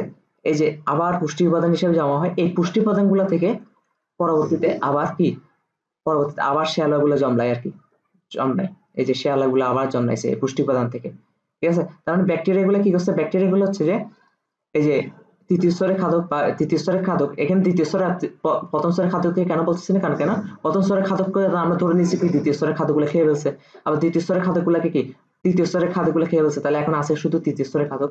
তো তৃতীয় স্তরের খাদকগুলো যখন একটা সময় আয়ু চলে যায়, আয়ু চলে গিয়ে কি মারা যায়, তো মারা গেলে কি এটা পুকুরে বাঁচতে থাকবে না? তো পুকুরে না বাসার জন্য কি এই ব্যাকটেরিয়া গুলা এই যে দেহগুলো পচায় ফেলে, পচাই এই পুষ্টি উপাদান হিসেবে, এই যে পুষ্টি উপাদান হিসেবে এখানে পুষ্টি উপাদান হিসেবে কি আবার পুষ্টি উপাদান হিসেবে আবার পুকুরের তলায় জমা হয়ে যায়, ঠিক আছে, যে পচায় ফেলার পর। এই যে, আর যেহেতু ওরা মানে মৃতদেহ কি পচায় ফেলতেছে, সেজন্য ওদেরকে কি বলা হয়? বিয়োজক বলা হয়, ঠিক আছে। তার মানে এটা একটা করলো। তারপর হচ্ছে যে, আচ্ছা এখানে সূর্য আছে না, একটা ফুল পরিবেশ চিন্তা করলে এখানে একটা সূর্য আছে না, এই যে সূর্য আছে ধর, আর সূর্য থেকে এখানে আলো আসতেছে রেগুলার, যেগুলোর উপর আলো আসতেছে রেগুলার। তারপর এগুলো কি, এটা কি, এটা হচ্ছে সূর্য, এটা কি সূর্য। তারপর এইটা কি, এটা পানি না, পানি। তারপর এটা কি, এবার এখানে মাটি আছে না, মাটি, হ্যাঁ। তো দাঁড়া, আচ্ছা তাহলে সূর্য আছে, মাটি আছে, পানি আছে, আবার কিছু সূর্য, মাটি, পানি কি এগুলো কি অজীবী উপাদান না, মানে যাদের কোনো জীবন নাই, ঠিক আছে। মাটির কি কোনো জীবন আছে? পানির কোনো জীবন আছে? সূর্যের কোনো জীবন আছে? নাই, এগুলো অজীবী উপাদান। তো অজীবী উপাদানগুলোর সাথে আবার দেখ, এই যে জীবী উপাদান যেগুলো আছে, যে প্রথম স্তরের খাদক শেওলা, দ্বিতীয় স্তরের খাদক, তৃতীয় স্তরের খাদক, ওদের পারস্পরিক মিথস্ক্রিয়ার ফলে একটা পরিবেশ সৃষ্টি হয়েছে। এই ফুল পরিবেশটাকে বলা হয় বাস্তুতন্ত্র। এই ফুল পরিবেশটাকে বলা হয় বাস্তুতন্ত্র। তাহলে এখানে আমি তো ডাইরেক্ট তোকে বলতে পারতাম যে এখানে বাস্তুতন্ত্র বলতে বুঝে একটা পরিবেশকে, তো এইভাবে না বুঝে এত কিছু চিত্র কেন আঁকছি? চিত্র আঁকার রিজনটা হচ্ছে যে একটা কথা চিন্তা করতো, এই যে শেয়ালার মধ্যে কিছু শক্তি ছিল, পুষ্টি উপাদান ছিল, কারণ পুষ্টি উপাদানগুলো পেয়ে তো শেয়ালাগুলো জন্মাইছে আবার। তো শেয়ালার মধ্যে যে পুষ্টি উপাদান ছিল বা শক্তি ছিল, পুষ্টি উপাদান আর শক্তি তো সেম জিনিস, কারণ পুষ্টি যার বেশি তার শক্তিও বেশি, ঠিক আছে? পুষ্টি উপাদান আর শক্তিগুলা প্রথম স্তরের খাদকের মধ্যে গেছে না, যখন প্রথম স্তরের খাদকগুলো শেয়ালাগুলোকে খেয়ে ফেলছে। আবার প্রথম স্তরের খাদকের নিজস্ব কিছু শক্তি ছিল, আবার বাড়তি কিছু শক্তি পাইছে শেয়ালাগুলা খেয়ে। আবার এই পুরো শক্তিটাকে খাইছে কে? দ্বিতীয় স্তরের খাদক। তার মানে প্রথম স্তরের খাদকের মধ্যে যে পুষ্টি আর শক্তি ছিল এটা আবার গেছে কার কাছে? দ্বিতীয় স্তরের খাদকের কাছে। আবার দ্বিতীয় স্তরের খাদকের যে পুষ্টি আর শক্তি ছিল এগুলো আবার গেছে তৃতীয় স্তরের খাদকের কাছে। তার মানে বাস্তুতন্ত্রর সংজ্ঞাটা কি বলে? তাহলে বাস্তুতন্ত্র সংজ্ঞাটা কি? বাস্তুতন্ত্র সংজ্ঞাটা যদি আমি এখানে ছোট্ট করে লিখে দিই, ছোট করে লিখে দিই যে বাস্তুতন্ত্রের সংজ্ঞাটা কি, যেখানে যদি আমি ছোট্ট করে লিখে দিই বাস্তুতন্ত্রের সংজ্ঞাটা কি, তাহলে আমরা বলতে পারি জীব সম্প্রদায়ের বিভিন্ন প্রজাতির নিজেদের মধ্যে, ঠিক আছে, জীব সম্প্রদায়ের জীব সম্প্রদায়ের বিভিন্ন প্রজাতির নিজেদের মধ্যে বিভিন্ন প্রজাতির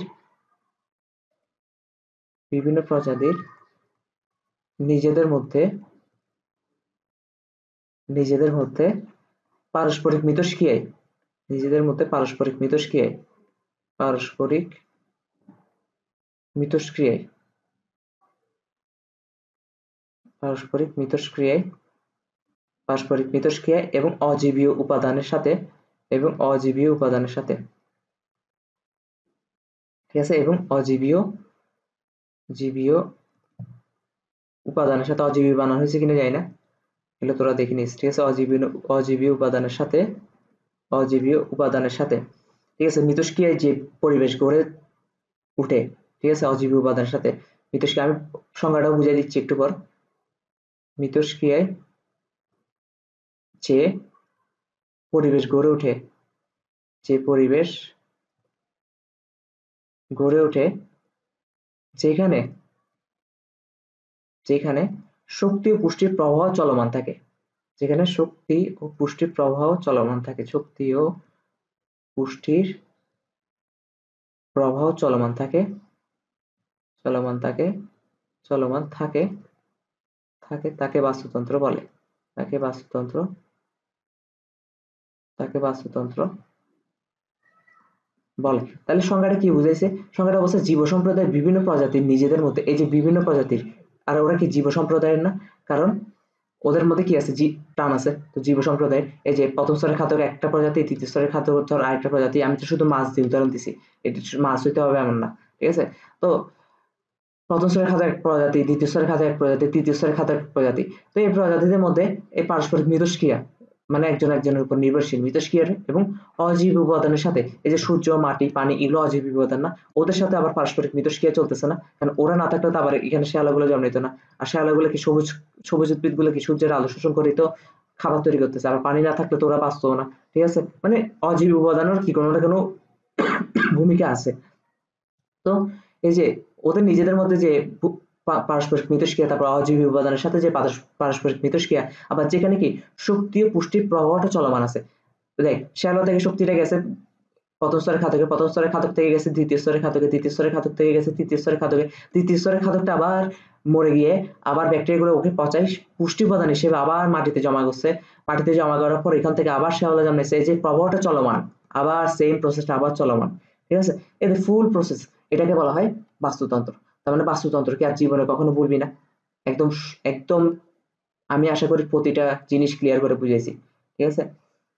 ওকে, তাহলে এখন একটা চিন্তা কর, আমি তো এটা পুকুরে বাস্তুতন্ত্র দিছি, মানে পুকুরে কি অবস্থা এটা, কিন্তু আমাদের অনেক ধরনের বাস্তুতন্ত্র আছে না, যে তোর কথার কথা ধর, আমাদের অনেক তো বাস্তুতন্ত্র আছে, যেমন ধর মেরু অঞ্চলের বাস্তুতন্ত্র একরকম, ঠিক আছে?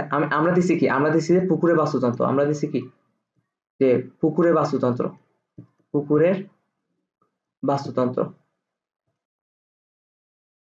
পুকুরের বাস্তুতন্ত্র দেখাইছি তোকে। কিন্তু পুকুরের বাস্তুতন্ত্র ছাড়াও আমাদের কি আছে? সাগরের বাস্তুতন্ত্র হইতে পারে না? সাগরের বাস্তুতন্ত্র হইতে পারে, সাগরের বাস্তুতন্ত্র হইতে পারে, তারপর হচ্ছে বনের বাস্তুতন্ত্র হইতে পারে, বনের বাস্তুতন্ত্র হইতে পারে, তারপর হচ্ছে মেরু অঞ্চলে বাস্তুতন্ত্র হইতে পারে, মেরু বাস্তুতন্ত্র হইতে পারে। তো এগুলো কি, এগুলো সবগুলো হচ্ছে কি বাস্তুতান্ত্রিক বৈচিত্র্য। বাস্তুতান্ত্রিক বৈচিত্র্য আমি আবার বুঝিয়ে দিচ্ছি। বাস্তুতান্ত্রিক বৈচিত্র্যটা মানে কি, বাস্তুতন্ত্রটা কি সেটা তো বুঝছি, তাই না? এখন দেখ, বাস্তুতন্ত্র সেটা বুঝাইতে পারছে। এখন বনে বাস্তুতন্ত্র একরকম, সাগরে বাস্তুতন্ত্র একরকম, পুকুরে বাস্তুতন্ত্র একরকম। এই যে তার মানে পুকুরের বাস্তুতন্ত্রের সাথে যদি সাগরের বাস্তুতন্ত্র মিল আছে, তার মানে এদের মধ্যে একটা পার্থক্য পাবি না। আবার সাগরের বাস্তুতন্ত্রের সাথে বনের বাস্তুতন্ত্র, মানে এদের একে অপরের সাথে যদি পরস্পরের সাথে মিলে আছে, তাহলে পরস্পরের মধ্যে একটা বৈচিত্র্য পাবি না, পার্থক্য পাবি না। এইটাকে বলা হয় বাস্তুতান্ত্রিক বৈচিত্র্য। আশা করি আমি বুঝাইতে পারছি, ঠিক আছে? তাহলে বাস্তুতান্ত্রিক বৈচিত্র্য যদি আমি আর কিওয়ার্ড দিই, বায়োলজি মনে রাখতে কিওয়ার্ড দিয়ে, ঠিক আছে? বায়োলজি কি দিয়ে মনে রাখতে হয়? কিওয়ার্ড দিয়ে। তাহলে বাস্তুতান্ত্রিক বৈচিত্র্যটা যদি কিওয়ার্ড দিয়ে মনে রাখতে চাই, তাহলে কি হবে? বাস্তুতান্ত্রিক বৈচিত্র্যটা যদি কিওয়ার্ড দিয়ে মনে রাখতে চাই, ঠিক আছে? বাস্তুতান্ত্রিক বৈচিত্র্যটা যদি কিওয়ার্ড দিয়ে মনে রাখতে চাই, তাহলে কি হবে? প্রথম কথা আমরা কি জানছি? জীব সম্প্রদায়ের বিভিন্ন প্রজাতি, জীব সম্প্রদায়ের বিভিন্ন প্রজাতি, সম্প্রদায়ের বিভিন্ন প্রজাতিদের নিজেদের মধ্যে পারস্পরিক মিথস্ক্রিয়া, জীব সম্প্রদায়ের বিভিন্ন প্রজাতি, ঠিক আছে?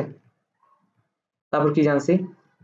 অজীবীয় ভৌত উপাদানও জড়িত, অজীবীয় ভৌত উপাদানও জড়িত, অজীবীয় ভৌত উপাদানগুলো জড়িত, ওই যে সূর্য, মাটি, পানি, এগুলো, ঠিক আছে?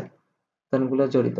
ওকে, তারপর বৈচিত্র্য কি, তারপর হচ্ছে আর কি কি পাইছিলাম? বাস্তুতান্ত্রিক বৈচিত্র্য আর কি কি, আরো তিনটা জিনিস পাইছিলাম, যে আরো তিনটা জিনিস পাইছিলাম, যে কি কি দেখি বলতো? আরেকটা জিনিস পাইছি, শক্তি ও পুষ্টির প্রবাহটা চলমান থাকে, শক্তি ও পুষ্টির প্রবাহ চলমান থাকে, পুষ্টির প্রভাব চলমান, ঠিক আছে? তার মানে এই তিনটা হচ্ছে কি বাস্তুতান্ত্রিক বৈচিত্র্যের কিওয়ার্ড। এই কিওয়ার্ড গুলা মনে রাখতে হবে, এগুলো হচ্ছে কিওয়ার্ড।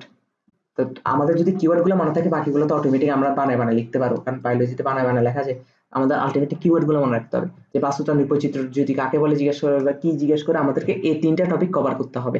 জীব সম্প্রদায় নিজেদের মধ্যে বিভিন্ন প্রজাতি, মানে বিভিন্ন প্রজাতির মধ্যে মিথস্ক্রিয়া, অজীবীয় উপাদানের সাথেও মিথস্ক্রিয়া, তারপর হচ্ছে শক্তি আর পুষ্টির প্রবাহটা চলমান থাকে। তাহলে বাস্তুতান্ত্রিক বৈচিত্র্যটা কি সেটা বুঝতে পারছি। তাহলে প্রাণী বৈচিত্র্য তিন রকমের হয়, তিন কারণে হয়। এই যে কোন তিন কারণে হয় সেগুলো আমরা বুঝতে পারছি আশা করি, ঠিক আছে? এখন আমাদেরকে যাইতে হবে শ্রেণীবিন্যাসের ভিত্তিসমূহ। এখন আমাদেরকে যাইতে হবে কোথায়? শ্রেণীবিন্যাসের ভিত্তিসমূহ, শ্রেণী শ্রেণীবিন্যাসের ভিত্তিসমূহ, শ্রেণীবিন্যাসের ভিত্তিসমূহ। ওকে, শ্রেণীবিন্যাসের ভিত্তিসমূহ। শ্রেণীবিন্যাসের ভিত্তিসমূহ বলতে কি বুঝাইছে? শ্রেণীবিন্যাসের ভিত্তিসমূহ বলতে বুঝাইছে, আচ্ছা পৃথিবীতে এত এত প্রাণী, এত এত প্রাণীর বৈচিত্র্য, আমরা কি সব প্রাণী নিয়ে স্টাডি করতে পারবো? আমরা সব প্রাণী নিয়ে স্টাডি করতে পারবো না। তো আমাদেরকে স্টাডি করার জন্য একটা ট্রিক চালাইতে হবে, একটা ট্রিক ইউজ করতে হবে। ট্রিকটা কি? আমরা কিছু গ্রুপ, প্রাণীগুলোকে একটা গ্রুপ গ্রুপ ওয়াইজ ভাগ করে ফেলবো। গ্রুপ গ্রুপ ওয়াইজ ভাগ করে ফেললে আমাদের কি হবে? একটা গ্রুপ নিয়ে জানলে ওই গ্রুপের মধ্যে যত প্রাণী আছে সবগুলোকে নিয়ে জানতে পারবো। তখন হচ্ছে শ্রেণীবিন্যাস করছে। শ্রেণীবিন্যাস মানে কি? প্রাণীদেরকে একটা শ্রেণীতে শ্রেণীতে শ্রেণীতে বিন্যাস করছে। শ্রেণী মানে কি? গ্রুপ আর কি, মানে একটা গ্রুপে গ্রুপে বিন্যাস করছে। তো গ্রুপে গ্রুপে বিন্যাস করলে একটা গ্রুপে, মানে সেম বৈশিষ্ট্যের প্রাণীগুলোকে একটা গ্রুপে রাখছে, ঠিক আছে? সেম বৈশিষ্ট্যের প্রাণীগুলোকে একটা গ্রুপে রাখছে। তো সেম বৈশিষ্ট্যের প্রাণীগুলোকে যখন একটা গ্রুপে রাখছে, সেম বৈশিষ্ট্যের প্রাণীগুলোকে, তখন আমরা যখন ওই গ্রুপের একটা প্রাণী নিয়ে জানবো, ওই গ্রুপের বাকি প্রাণীগুলো নিয়ে প্রাণী সম্পর্কেও জেনে যাব। বুঝতে পারছি আশা করি। তাহলে এখন শ্রেণীবিন্যাসটা খুব ইজি মনে হচ্ছে না, যে কয়েকটা গ্রুপে ভাগ করে ফেলবো, কয়েকটা গ্রুপে ভাগ করে ফেললে তাহলেই হয়ে যাচ্ছে। কিন্তু ব্যাপারটা এমন না, অনেকগুলা গ্রুপে, উপগ্রুপে, ঠিক আছে, সাব গ্রুপে ভাগ করছে। অনেকগুলো গ্রুপ সাব গ্রুপ, কারণ এখানে প্রাণীর তো অভাব নাই, পৃথিবীতে কত বিলিয়ন প্রাণী আছে, ঠিক আছে? তো এগুলো সবগুলো প্রাণীর তো শুধু ৩-৪টা গ্রুপে ভাগ করলে হবে না, অনেক অনেক গ্রুপে ভাগ করছে। তো কি গ্রুপটা কিসের উপর ভিত্তি করে? হ্যাঁ, কিছু বৈশিষ্ট্যের উপর, ঠিক আছে? ধর, ছোট না বড় একটা প্রাণী দেখতে আণুবীক্ষণিক নাকি বৃহত্তর, ঠিক আছে? তো আণুবীক্ষণিক বৃহত্তর এটা একটা ধর্ম, প্রাণীর একটা ধর্ম, যে যে প্রাণীগুলো আণুবীক্ষণ এগুলোকে এক জায়গায় রাখছে, বৃহত্তর প্রাণীগুলোকে এক জায়গায় রাখছে। হ্যাঁ, এটা হইতে পারে গ্রুপ। আবার গ্রুপ এটা হইতে পারে না, যে যে প্রাণীগুলোকে আণুবীক্ষণিক গ্রুপের ভিতর, মানে আণুবীক্ষণিক গ্রুপের মধ্যে রাখছে, ওই প্রাণীগুলোর তো নিজেদের মধ্যে আবার বিভিন্ন বৈচিত্র্য আছে, ঠিক আছে? ওরা দেখতে ছোট, ঠিক আছে, কিন্তু মশা আর পিঁপড়া কি এক? মশাও ছোট, পিঁপড়াও এক। তার মানে মশা আর পিঁপড়াকেও আলাদা একটা গ্রুপে ভাগ করতে হবে, ঠিক আছে? এরকম কয়েকটা আমরা কিসের, এটা নির্ভর করতেছে পার্সপেক্টিভটা হচ্ছে আমরা গ্রুপটা কিসের উপর বানাচ্ছি, ঠিক আছে? গ্রুপটা কিসের উপর বানাচ্ছি। তো এরকম অনেক গ্রুপ আছে, যে যেমন এক নাম হচ্ছে দেহের আকারের উপর একটা গ্রুপ বানাইতে পারি, ঠিক আছে? দেহের আকারের উপর প্রাণীদেরকে একটা শ্রেণীবিন্যাস করতে পারি, দেহের আকার। তারপর হচ্ছে যে সংগঠন ক্রমমাত্রার উপর একটা গ্রুপ করতে পারি, সংগঠন ক্রমমাত্রার উপর একটা গ্রুপ করতে পারি। সংগঠন ক্রমমাত্রা এগুলো কি আমি সবগুলো বলবো। সংগঠন ক্রমমাত্রার উপর একটা গ্রুপ করতে পারি। তারপর আমরা বলতে পারি যে জীবন জীবন পদ্ধতি কেমন, এটার উপর একটা গ্রুপ করতে পারি। জীবন পদ্ধতি কেমন, এটার উপর একটা গ্রুপ করতে পারি। চার হচ্ছে কি, চার হচ্ছে ক্লিভেজের উপর একটা গ্রুপ করতে পারি। এগুলো আমি বলবো, ক্লিভেজের উপর একটা গ্রুপ করতে পারি। তারপর আমরা 5 নাম্বার হচ্ছে কি ভ্রূণস্তর, ভ্রূণস্তরের উপর একটা গ্রুপ করতে পারি। তারপর 6 হচ্ছে কি প্রতিসাম্যর উপর, প্রতিসাম্যর উপর।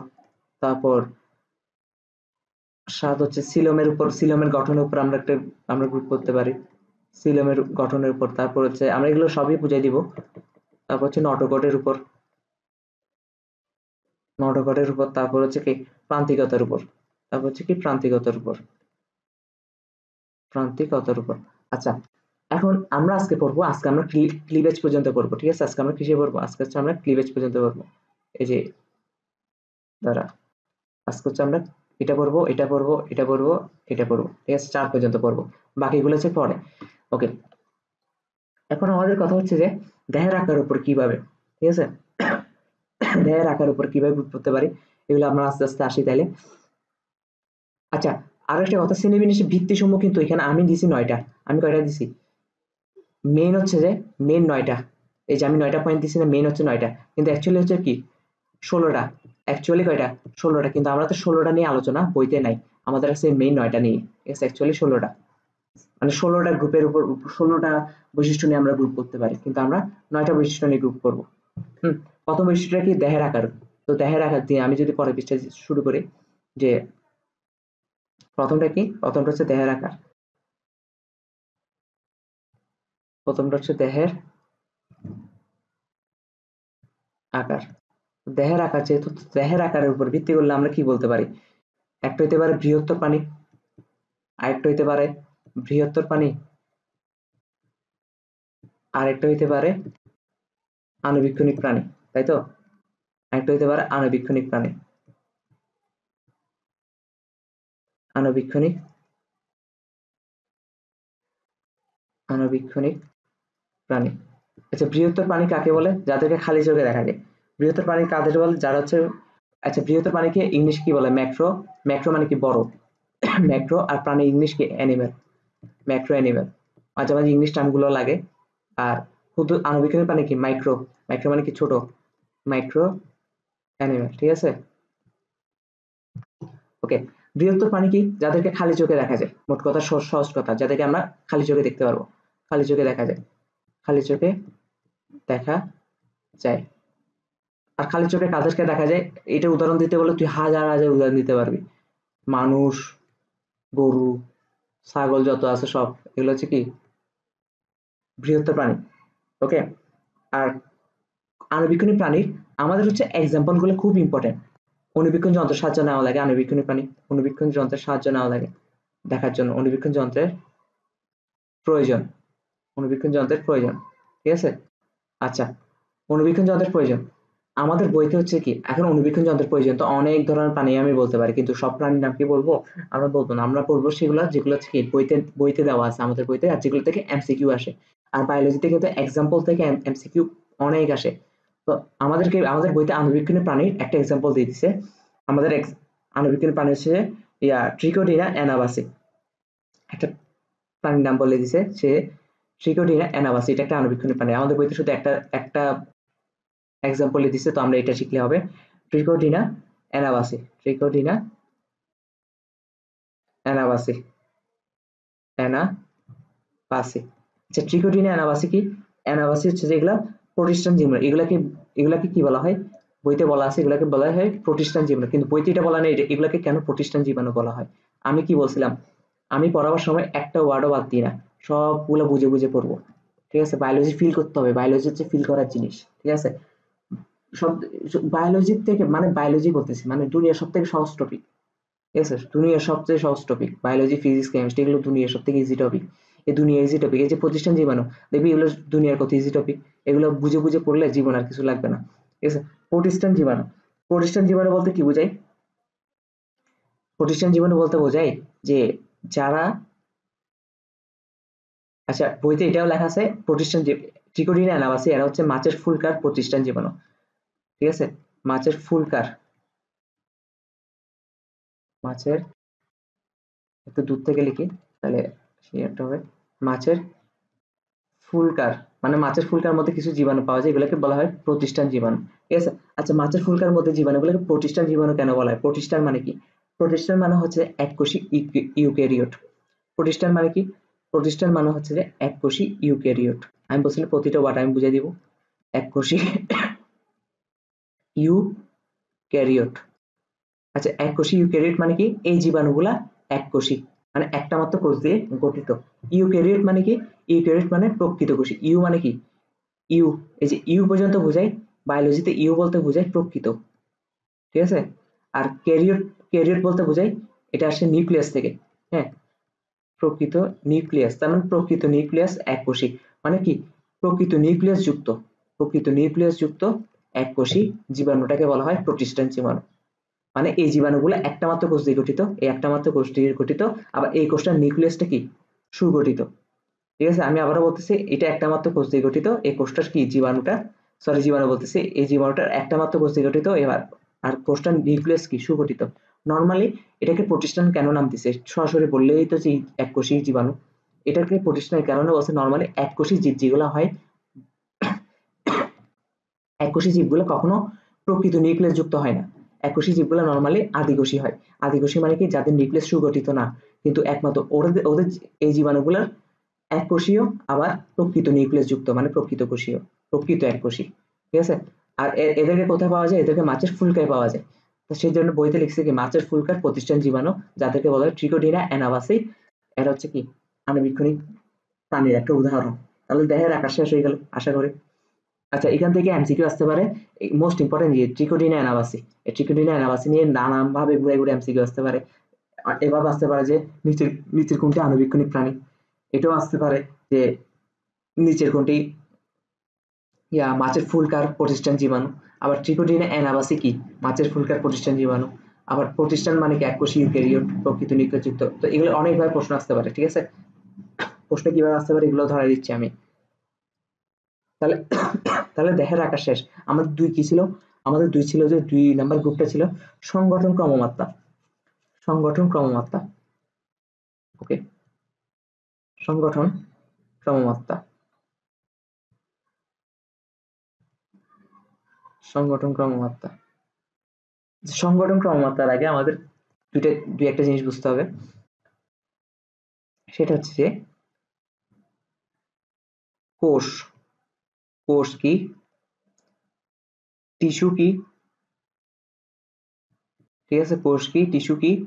তারপর হচ্ছে অঙ্গ কি? তারপর হচ্ছে কি? তন্ত্র কি? ঠিক আছে? অঙ্গ কি? তন্ত্র কি?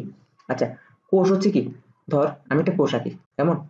এই যে কি ছোট গোলমূল একটা কোষ আঁকলাম, কি ছোট গোলমূল একটা কোষ আঁকলাম, কিউট একটা কোষ আঁকছি, তাই তো? কোষের এখানে কি থাকে? নিউক্লিয়াস থাকে, এই যে নিউক্লিয়াস আঁকলাম, এখানে সাইটোপ্লাজম থাকে, সাইটোপ্লাজম থাকে, এই যে সাইটোপ্লাজম, সাইটোপ্লাজম থাকে, ওকে? কত কিউট একটা কোষ আঁকছি দেখছিস তো? লিওনার্দো দা ভিঞ্চির ছোট ভাই আমি। তো এটা হচ্ছে কোষ। টিস্যু কাকে বলে? টিস্যু হচ্ছে যে এরকম অনেকগুলা কোষ নিয়ে, হুম, তার মানে আমি যদি বলি এরকম কয়েকটা কোষ নিয়ে, এই যে এই কোষটা যদি কপি করি, তারা, ওকে,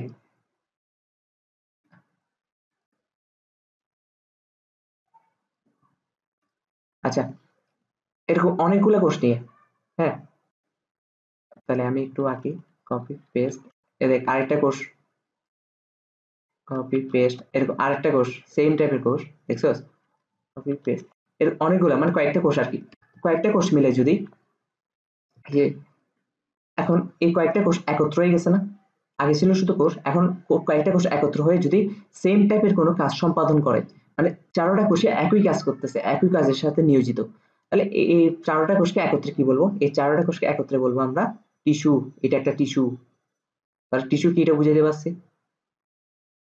আশা করি টিস্যু কি এটা বুঝাইতে পারছি। এখন অঙ্গ কি? অঙ্গ হচ্ছে যে অনেকগুলো টিস্যু মিলে যদি সেম কাজ করে, এটা একটা টিস্যু না? এটা আমি একটা টিস্যু আঁকছি না? এরকম অনেকগুলা টিস্যু মিলে আমি বলি। তো আচ্ছা, এটাকে ভালো নতুন করে আঁকলে ভালো। ওকে, এখন অনেকগুলা টিস্যু, ধর এটা একটা টিস্যু, এটা একটা টিস্যু, আমি বীজটা আঁকতেছি, ঠিক আছে? এই যে এটা একটা টিস্যু, এটা একটা টিস্যু, আবার এটা আরেকটা টিস্যু, এটা একটা টিস্যু, এখানে 4টা কোষ, আবার ধর এটা আরেকটা টিস্যু, এখানেও 4টা কোষ আঁকলাম, মানে 4টা কোষ থাকতে হবে মানে এটা জাস্ট বোঝার জন্য, ঠিক আছে? এখানেও একটা টিস্যু, যে কোষ, ওকে, 4টা কোষ। এখন এই 4টা টিস্যু মিলে যদি সেম কোনো কাজের সাথে নিয়োজিত থাকে, এই 4টা কোষ মিলে একটা কি হবে? অঙ্গ। 4টা কি? 4টা জাস্ট আমি উদাহরণ দিচ্ছি, এখানে অনেকগুলা কোষ, অনেকগুলা টিস্যু, 4টা টিস্যু থাকতে হবে এমন না। মোট কথা আমি এটা বুঝাইছি, কোষ হচ্ছে একটা কোষ, আর কয়েকটা কোষ মিলে যদি সেম কাজ করে, ওই কয়েকটা কোষকে একত্রে কি বলবো? টিস্যু। আর কয়েকটা টিস্যু মিলে যদি সেম কাজের সাথে নিয়োজিত থাকে, তাহলে ওই গঠনটাকে বলবো অঙ্গ। আর তন্ত্র কাকে বলবো? তন্ত্র হচ্ছে অনেকগুলো অঙ্গ মিলে, এই যেমন এটা একটা অঙ্গ না, এই যে এটা একটা অঙ্গ না, ধর এটা একটা অঙ্গ, অনেক যে অঙ্গগুলো অনেকগুলো টিস্যু দিয়ে গঠিত, অনেকগুলো টিস্যু দিয়ে গঠিত, ঠিক আছে? এই যে অনেকগুলো টিস্যু দিয়ে গঠিত। আচ্ছা, এটা এভাবে না কে, অলরেডি আমি তো তোকে বুঝাইতে পারছি যে কি অঙ্গ আর তন্ত্র কি। তন্ত্র হচ্ছে কি, ধর এটা একটা অঙ্গ, এটা আরেকটা অঙ্গ, এটা আরেকটা অঙ্গ। অঙ্গ বলতে কি, এই যে অঙ্গ বলতে এটা বোঝাচ্ছে অঙ্গ, ঠিক আছে? এই এটা আরেকটা অঙ্গ। তো কয়েকটা অঙ্গ মিলে যদি সেম কাজের সাথে নিয়োজিত থাকে, তাহলে এদেরকে আমরা বলবো তন্ত্র। তাহলে কোষ কি, টিস্যু কি, অঙ্গ কি, তন্ত্র কি, আশা করি আমি বুঝাতে পারছি। আচ্ছা, এখন হচ্ছে সংগঠন ক্রমমাত্রা। সংগঠন ক্রমমাত্রা প্রথম গ্রুপটা হচ্ছে ইয়া কোষীয় মাত্রা। 1 নম্বর কি বলছে? 1 নম্বর বলছে, আমি যদি অন্য কালার লিখি তাহলে ফুটবে। 1 নম্বর বলছে কোষীয় মাত্রা। কোষীয় মাত্রা, কোষীয় মাত্রা কাদেরকে রাখছে? কোষীয় মাত্রা কাদেরকে রাখছে? আচ্ছা, একটু পরে আমরা পরিফেরা, নিডেরিয়া, প্লাটিহেলমিনথেস এগুলো পড়বো না? এগুলো কি প্রাণী জগতের বিভিন্ন পর্ব, ঠিক আছে? বিজ্ঞানীরা যে এদের পর্বতের একটা শ্রেণীবিন্যাস করছে, এগুলো এগুলো তো একটা সিরিয়ালি মেনটেন করে করছে, ঠিক না? সিরিয়ালি মেনটেন করে করছে বলতে কেমন? প্রথমে পরিফেরা নিয়ে পড়বো, পরিফেরার পর আমরা কি নিয়ে পড়বো? নিজেরিয়া নিয়ে পড়বো, নিজেরিয়ার পর আমরা কি নিয়ে পড়বো? প্লাটিহেলমিনথেস পড়বো। কেন আমরা পরিফেরার পর প্লাটিহেলমিনথেস নিয়ে পড়বো না? কেন আমরা পরিফেরার পর নিজেরিয়া নিয়ে পড়বো? কারণ এটা কারণ হচ্ছে একটা সিরিয়াল মেনটেন করে করছে, ঠিক আছে? শুরুটা একদম অনুন্নত প্রাণী, একদম অনুন্নত প্রাণী যারা, ওদেরকে পরিফেরা পর্বে রাখছে। এরপর হচ্ছে যারা একটু উন্নত, পরিফেরার থেকে একটু উন্নত, ওদেরকে রাখছে নিডারিয়া পর্বের প্রাণীতে। নিডারিয়া থেকে যারা আরেকটু উন্নত, ওদেরকে রাখছে কি প্লাটিহেলমিনথেসে। প্লাটিহেলমিনথেসিস থেকে আরেকটু উন্নত যারা, ওদেরকে রাখছে নেমাটোডায়। নেমাটোডার থেকে আরেকটু উন্নত যারা, ওদেরকে রাখছে মলাস্কা। তার মানে এটা একটা সিরিয়াল মেনটেন করে গেছে। তার মানে কোষীয় মাত্রা প্রাণী কারা? কোষীয় মাত্রার প্রাণীরা হচ্ছে যে যাদের মধ্যে যাদের মধ্যে যাদের মধ্যে শুধু কোষ আছে, শুধু কোষ আছে, শুধু কোষ আছে, ঠিক আছে? শুধু কোষ আছে, আর সেই কোষগুলা টিস্যু গঠন করার, আর সেই কোষগুলা টিস্যু টিস্যু গঠন করার ক্ষমতা নেই, টিস্যু গঠন করার ক্ষমতা নেই, টিস্যু গঠন করার ক্ষমতা নেই, ঠিক আছে? ক্ষমতা নেই। তো তারা তারা কারা? তারা হচ্ছে, তার মানে এরা সব থেকে অনুন্নত, শুধু কোষ দিয়ে গঠিত, ওদের মধ্যে টিস্যুও নেই। তার মানে ওরা কি সব থেকে, প্রাণী জগতের সব থেকে প্রথম পর্ব যেটা, সেটা প্রথম পর্ব কোনটা? পরিফেরা। পরিফেরা পর্বের প্রাণীদের কি গঠন? হচ্ছে কোষীয় মাত্রার গঠন, ঠিক আছে? তার মানে কোষীয় মাত্রার গ্রুপে কাদেরকে রাখছে? পরিফেরা গ্রুপে, পরিফেরা পর্বের প্রাণীদেরকে। তো পরিফেরা পর্বের প্রাণীরা কারা, এটা যদি আমরা পরবর্তীতে পড়ি, আমরা এটা জেনে যাবো ওরা কোষীয় মাত্রার গঠন। তার মানে একটা প্রাণীকে পড়লে আমরা মোটামুটি কয়েকটা প্রাণী সম্পর্কে ধারণা পেয়ে যাচ্ছে। এবার গ্রুপ করছে আর কি, টেবল শ্রেণীবিন্যাস। তবে দুই করছে কি, দুই হচ্ছে যে দুই হচ্ছে কি করছে দেখি বলতো? দুই করছে যে কোষীয় টিস্যু মাত্রার গঠন, ঠিক আছে?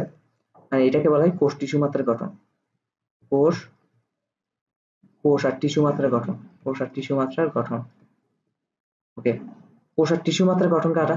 কোষ আর টিস্যু মাত্রার গঠন হচ্ছে যাদের মধ্যে কোষও আছে, যাদের মধ্যে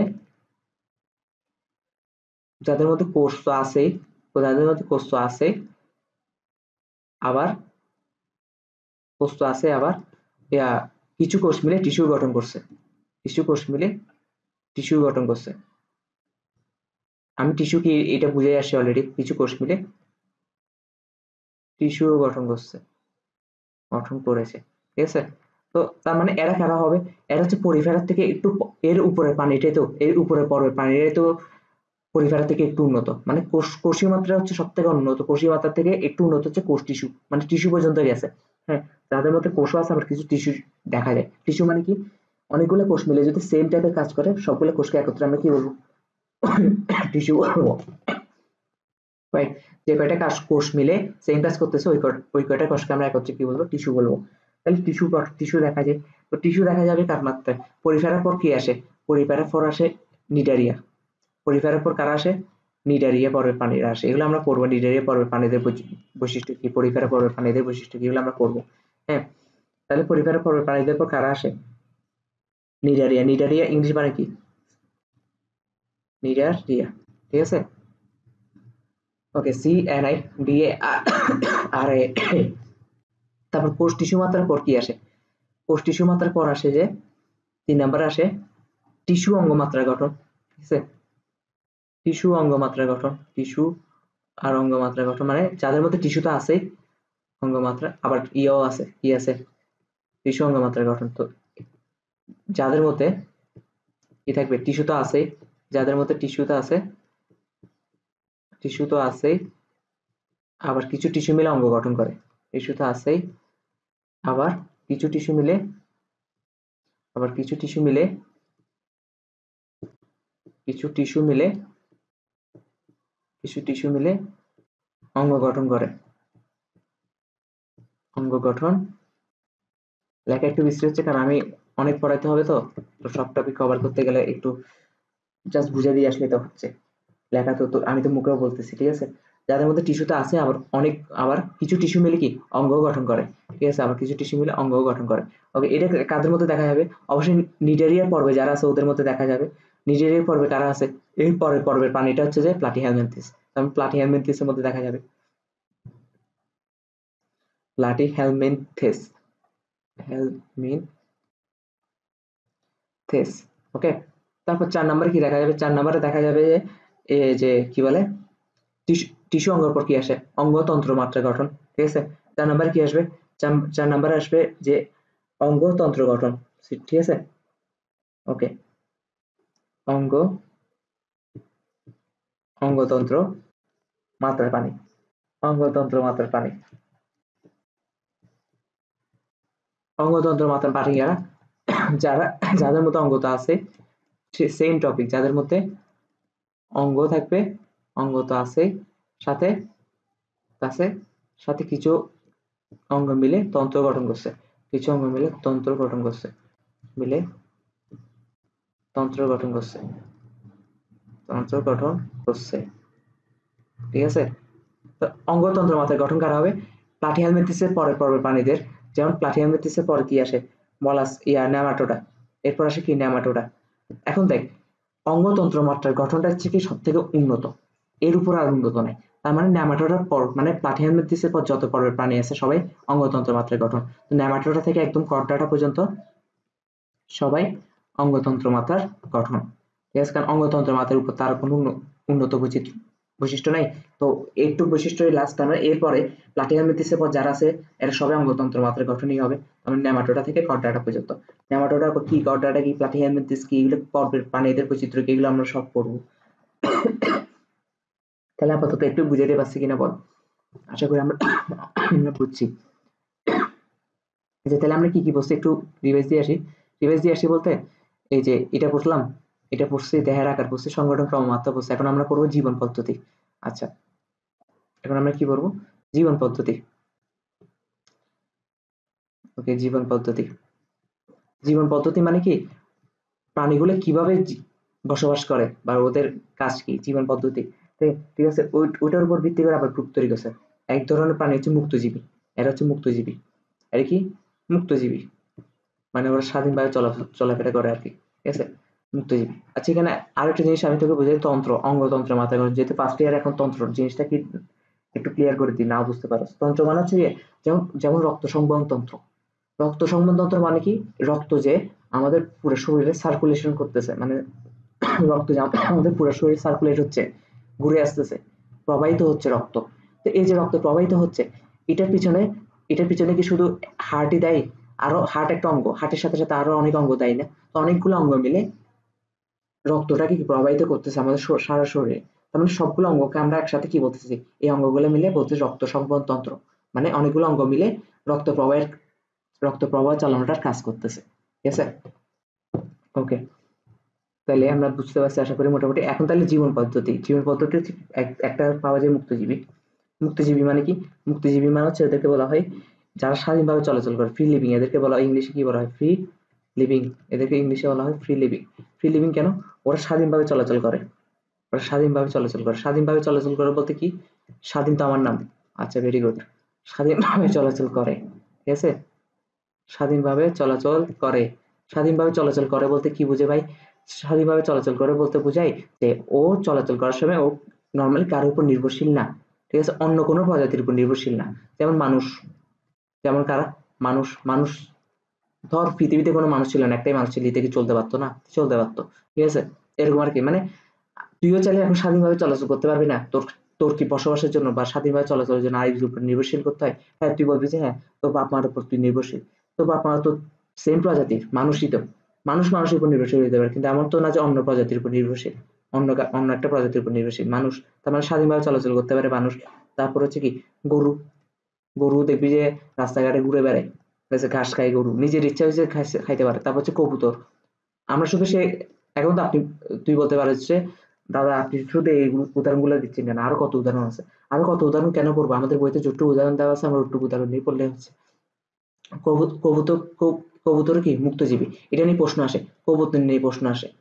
কবুতর যে মুক্তজীবী, এটা নিয়ে এমসিকিউ আসে। আর কবুতরের বৈজ্ঞানিক নামটাও নিয়েও প্রশ্ন আসে। কবুতরের বৈজ্ঞানিক নামটা হচ্ছে আমাদেরকে একটু মুখস্থ করতে হবে, যে কলাম্বা লিবিয়া।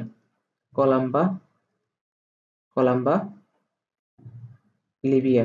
ঠিক আছে, তাহলে এটা হচ্ছে কবুতরের বৈজ্ঞানিক নাম। তারপর আরেকটা আছে উদাহরণ। উদাহরণ হচ্ছে গিনিপিগ। গিনিপিগ গিনিপিগ নিয়েও প্রশ্ন আসে।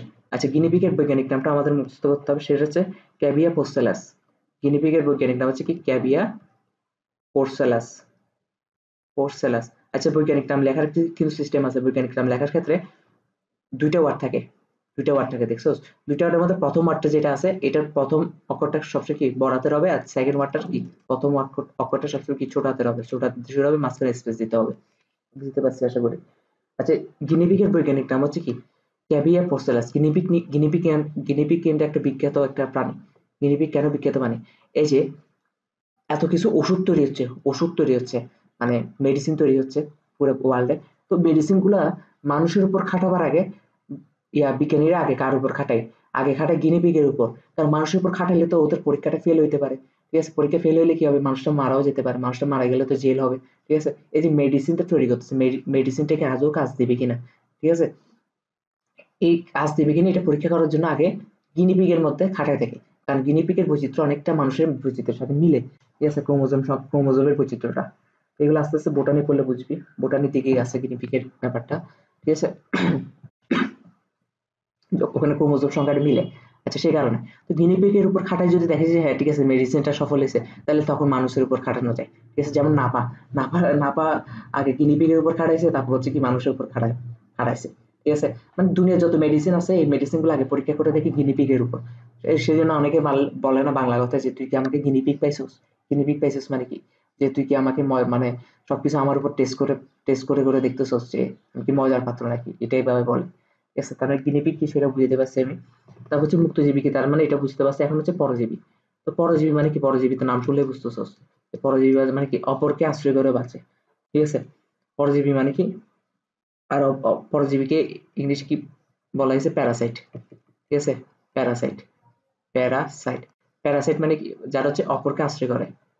অপরকে আশ্রয় করে। অপরকে আশ্রয় করে। ঠিক আছে, অপরকে কারা আশ্রয় করে? যেমন হচ্ছে যে উকুন। তোর মাথা না থাকলে তো উকুন বাঁচতে পারতো না। ঠিক আছে, এটা তো বাঁচার একটাই উপায়। তারপর হচ্ছে যকৃৎ কৃমি। তারপর হচ্ছে কি? যকৃৎ কৃমি। যকৃৎ কৃমিকে ইংলিশে বলা হয়, ইংলিশে না, যকৃৎ কৃমির বৈজ্ঞানিক নাম আছে। বৈজ্ঞানিক নামটা আমাদের মনে রাখতে হবে, ফ্যাসিওলা হ্যাপাটিকা। ঠিক আছে, ফ্যাসিওলা এফ এ আমি একটু সুন্দর করে লিখি, নাহলে তো বুঝবি না। F A S C C I O L A, hepatica. ঠিক আছে, হ্যাপাটিকা, ফ্যাসিওলা হ্যাপাটিকা। আচ্ছা, বায়োলজিতে এখানে আরো হ্যাপাটিকা, হ্যাপাটিক ওয়ার্ডটা থাকবে। হ্যাপাটিক ওয়ার্ডটা থাকবে মানে বুঝবে কি যকৃৎ। ঠিক আছে, হ্যাপাটিক ওয়ার্ডটা থাকবে মানে বুঝবে কি যকৃৎ। বায়োলজিতে ওয়ার্ড দেখে সব বুঝে যেতে হবে। ফ্যাসিওলা হ্যাপাটিকা, তার মানে কি এই কৃমিগুলো দেখতে যকৃতের মতন। আমাদের শরীরে যে একটা অঙ্গ আছে যকৃৎ, ওইটার মতন এই কৃমিগুলো দেখতে। সেজন্য এগুলোর নাম কি ফ্যাসিওলা হ্যাপাটিকা বা যকৃৎ কৃমি বলে। তো এগুলো পরজীবী উদাহরণ। ঠিক আছে, আর যকৃতের মতন, একে তো দেখতে যকৃতের মতন, ওরা আবার আশ্রয় করে আমাদের যকৃতের মধ্যে আশ্রয় করে কৃমিগুলা। ঠিক আছে, তো আমরা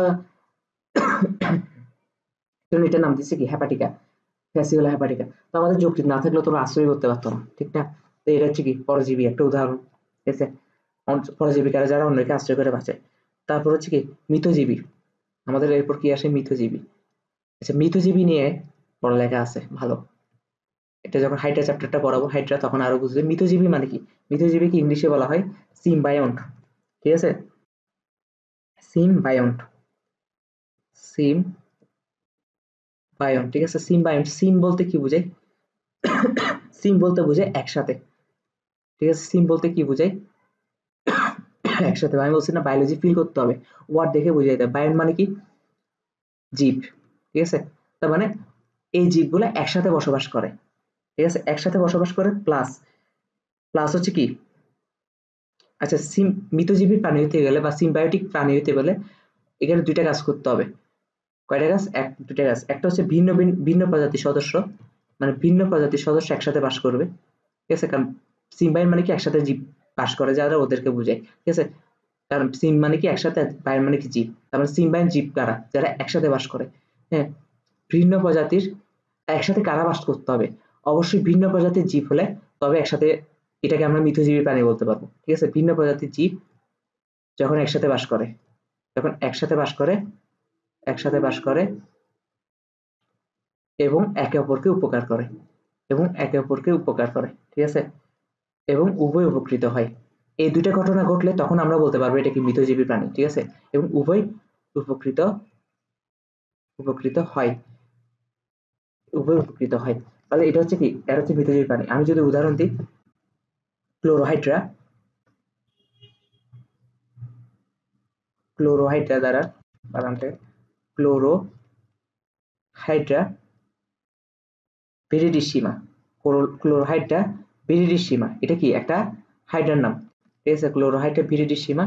আর হচ্ছে এবং জুক্লোরেল্লা। ঠিক আছে, জুক্লোরেল্লা, ক্লোরেল্লা। আচ্ছা, ভিরিডিসিমাকে, ক্লোরোহাইড্রা ভিরিডিসিমাটা হলো এক ধরনের হাইড্রা, যেটা হাইড্রা চ্যাপ্টার করলে বুঝবি। আর জুক্লোরেল্লা হচ্ছে একটা শৈবাল। তো শৈবাল আর হাইড্রাটা কি একই সাথে বাস করে। আর জুক্লোরেল্লা কি মানে একটা শৈবাল, আর এটা কি ক্লোরোহাইড্রা ভিরিডিসিমা হচ্ছে একটা হাইড্রা। তাহলে হাইড্রা আর শৈবাল দুইটা ভিন্ন প্রজাতি না? তাহলে এই সত্য কি পূরণ করছে? ভিন্ন দুটি প্রজাতি যদি একসাথে বাস করে, হ্যাঁ, তাহলে এই সত্য পূরণ করছে। এখন কথা হচ্ছে, তো শুধু এই সত্যটা পূরণ করলে তো আমরা মৃতজীবী বলবো না, আরেকটা সত্য লাগবে। আরেকটা সত্য কি, উভয় উপকৃত হয়। ঠিক আছে, তাহলে উভয় কি উপকৃত হইতে হবে। তো উভয় যখন উপকৃত হবে তার মানে কি, এখন তার মানে এই দুজন একসাথে বাস করতেছে, ভিন্ন প্রজাতির দুইটা সদস্য একসাথে বাস করতেছে, প্লাস হাইড্রাটা শৈবালকে কিছু উপকার করতেছে, শৈবালটাও হাইড্রাকে কিছু উপকার করতেছে। কি উপকার করতেছে এটা আমরা হাইড্রা চ্যাপ্টার যখন পড়বো তখন বুঝবো। তার মানে এটা কি মৃতজীবী প্রাণীর উদাহরণ। আচ্ছা দেখি, একটা রিক্সা দিয়ে, একটু মজার কথা বলি, একটা রিক্সা দিয়ে একটা গার্লফ্রেন্ড আর বয়ফ্রেন্ডকে যাইতে দেখছোস, তাহলে কি ওরা কি মৃতজীবী প্রাণী? দেখি এটা একটু ভিডিওটা পজ করে, তাহলে একটু আমাকে বলতে পারিস, একটু ভাবতে পারিস।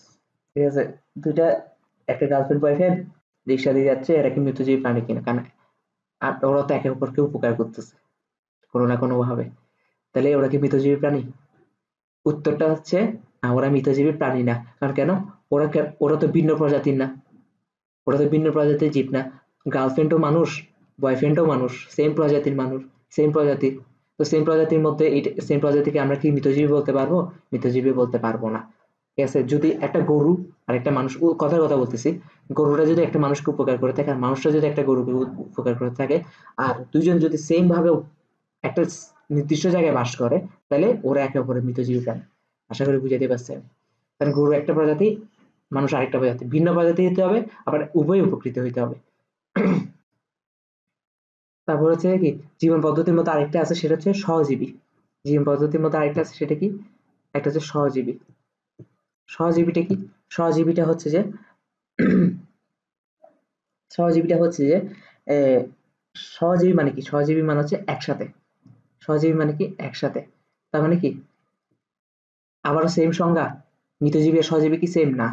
এই ক্ষেত্রে একসাথে বসবাস করবে, একসাথে থাকবে, কিন্তু কেউ কারো উপকার করবে না, কিন্তু কেউ উপকৃত হবে না, কিন্তু কেউ উপকৃত হবে না, কিন্তু কেউ উপকৃত হবে না। বুঝতে পারছি আমি? তাহলে কেউ উপকৃত হবে না। তাহলে এরকম কারা?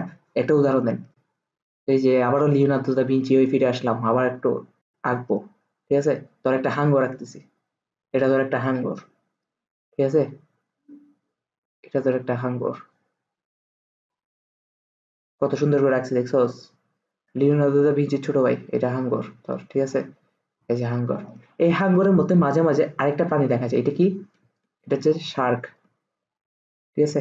এই শার্কের গায়ের মধ্যে চোষক দিয়ে আটকায় থাকে আরেকটা প্রাণী, আরেকটা মাছ আটকায় থাকে। ঠিক আছে? আরেকটা মাছ এরকম আটকায় থাকে, এই চোষক দিয়ে আটকায় থাকে হাঙ্গরের গায়ের উপর। এটাকে বলা হয় রেমোরা। এটাকে কি বলা হয়? রেমোরা। এই যে হাঙ্গর আর রেমোরা একসাথে আছে, কিন্তু কেউ কারোতে উপকৃত হচ্ছে না, হুদাই আটকে আছে।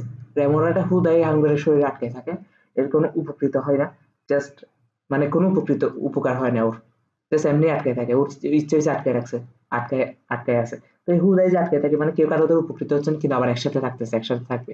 তো এই ধরনের প্রাণীদেরকে কি বলে? সহজীবী। তার মানে আমি উদাহরণ দিয়েছি শার্ক আর রেমোরা। শার্ক আর রেমোরা হচ্ছে কি? সহজীবী প্রাণী। তার মানে জীবন পদ্ধতির উপর ভিত্তি করে আমাদের মোটামুটি শেষ। এখন আমাদেরকে আসতে হবে কোথায়? এখন আমাদেরকে আস্তে আস্তে আসতে হবে ক্লিভেজের দিকে, আশা করি ক্লিভেজ আসতে হবে। এখন এখন মজা করা যাবে না, এখন একটু বুঝতে হবে। ঠিক আছে? তার মানে আমাদের জীবন পদ্ধতিও শেষ। এখন আমরা আসবো ক্লিভেজে। এই ক্লিভেজ হচ্ছে কি, আজকে আমরা শেষ পর্যন্ত, আজকে ক্লিভেজ পর্যন্ত পড়বো, বাকিগুলো হচ্ছে কালকে। ঠিক আছে? নেক্সট ক্লাস হচ্ছে বাকিগুলো পড়বো। তো ক্লিভেজ হচ্ছে কি? ক্লিভেজ থেকে আমাদের কিন্তু একটু বুঝে বুঝে করতে হবে। ক্লিভেজ জিনিসটা কি? ক্লিভেজ জিনিসটা হচ্ছে যে ক্লিভেজ, ক্লিভেজকে বাংলায় বলা হয় সম্ভেদ। ক্লিভেজকে বাংলায় কি বলা হয়? সম্ভেদ। সম্ভেদ। ঠিক আছে? এখান থেকে একটু আমাদেরকে বুঝে করতে হবে, অনেক মোটামুটি বুঝতে হবে। আচ্ছা,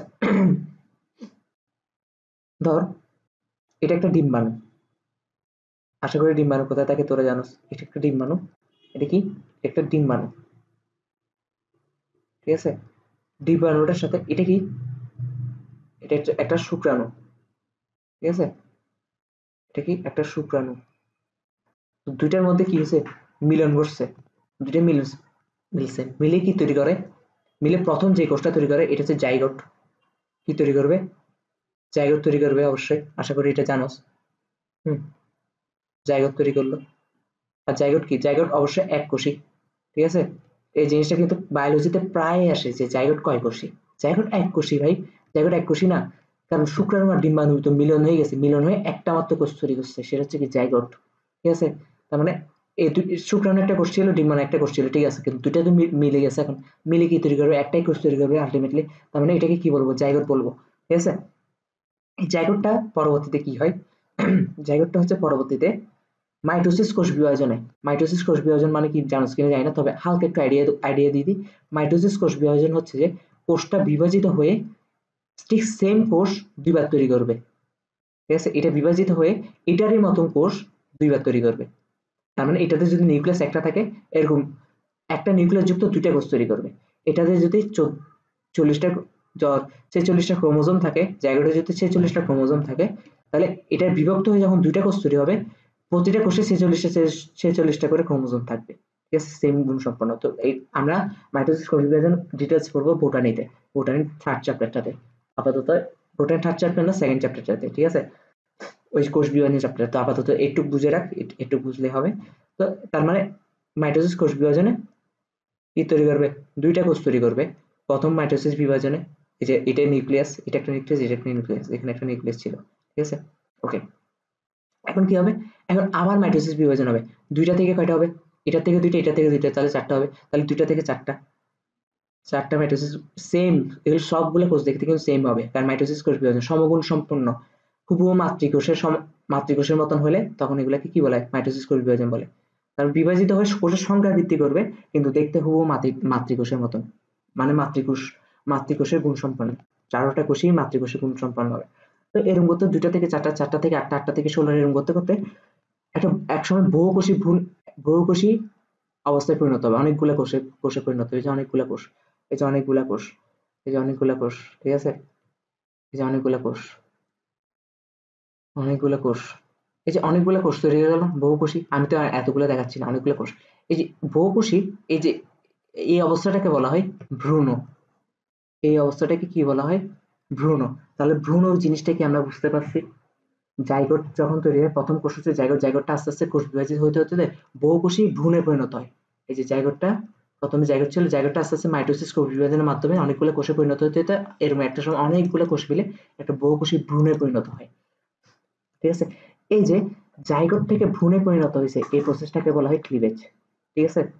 তার মানে কি বলতে পারি আমরা, আমরা বলতে পারি যে জাইগোট থেকে যে জাইগোট থেকে যে ভ্রূণে পরিণত হয়েছে, ঠিক আছে, জাইগোট থেকে যে ভ্রূণে পরিণত হয়েছে, এই প্রসেসটাকে কি বলবো, এই প্রসেসটাই হচ্ছে কি, এই প্রসেসটাই হচ্ছে যে প্রসেসটাই হচ্ছে কি ক্লিভেজ। আশা করি ক্লিভেজ কি সেটা বুঝাতে পারছি, ঠিক আছে। এখন ক্লিভেজের উপর ভিত্তি করে আরো অনেক ভাবে ভাগ করছে। এখন আমি যদি তোকে বলি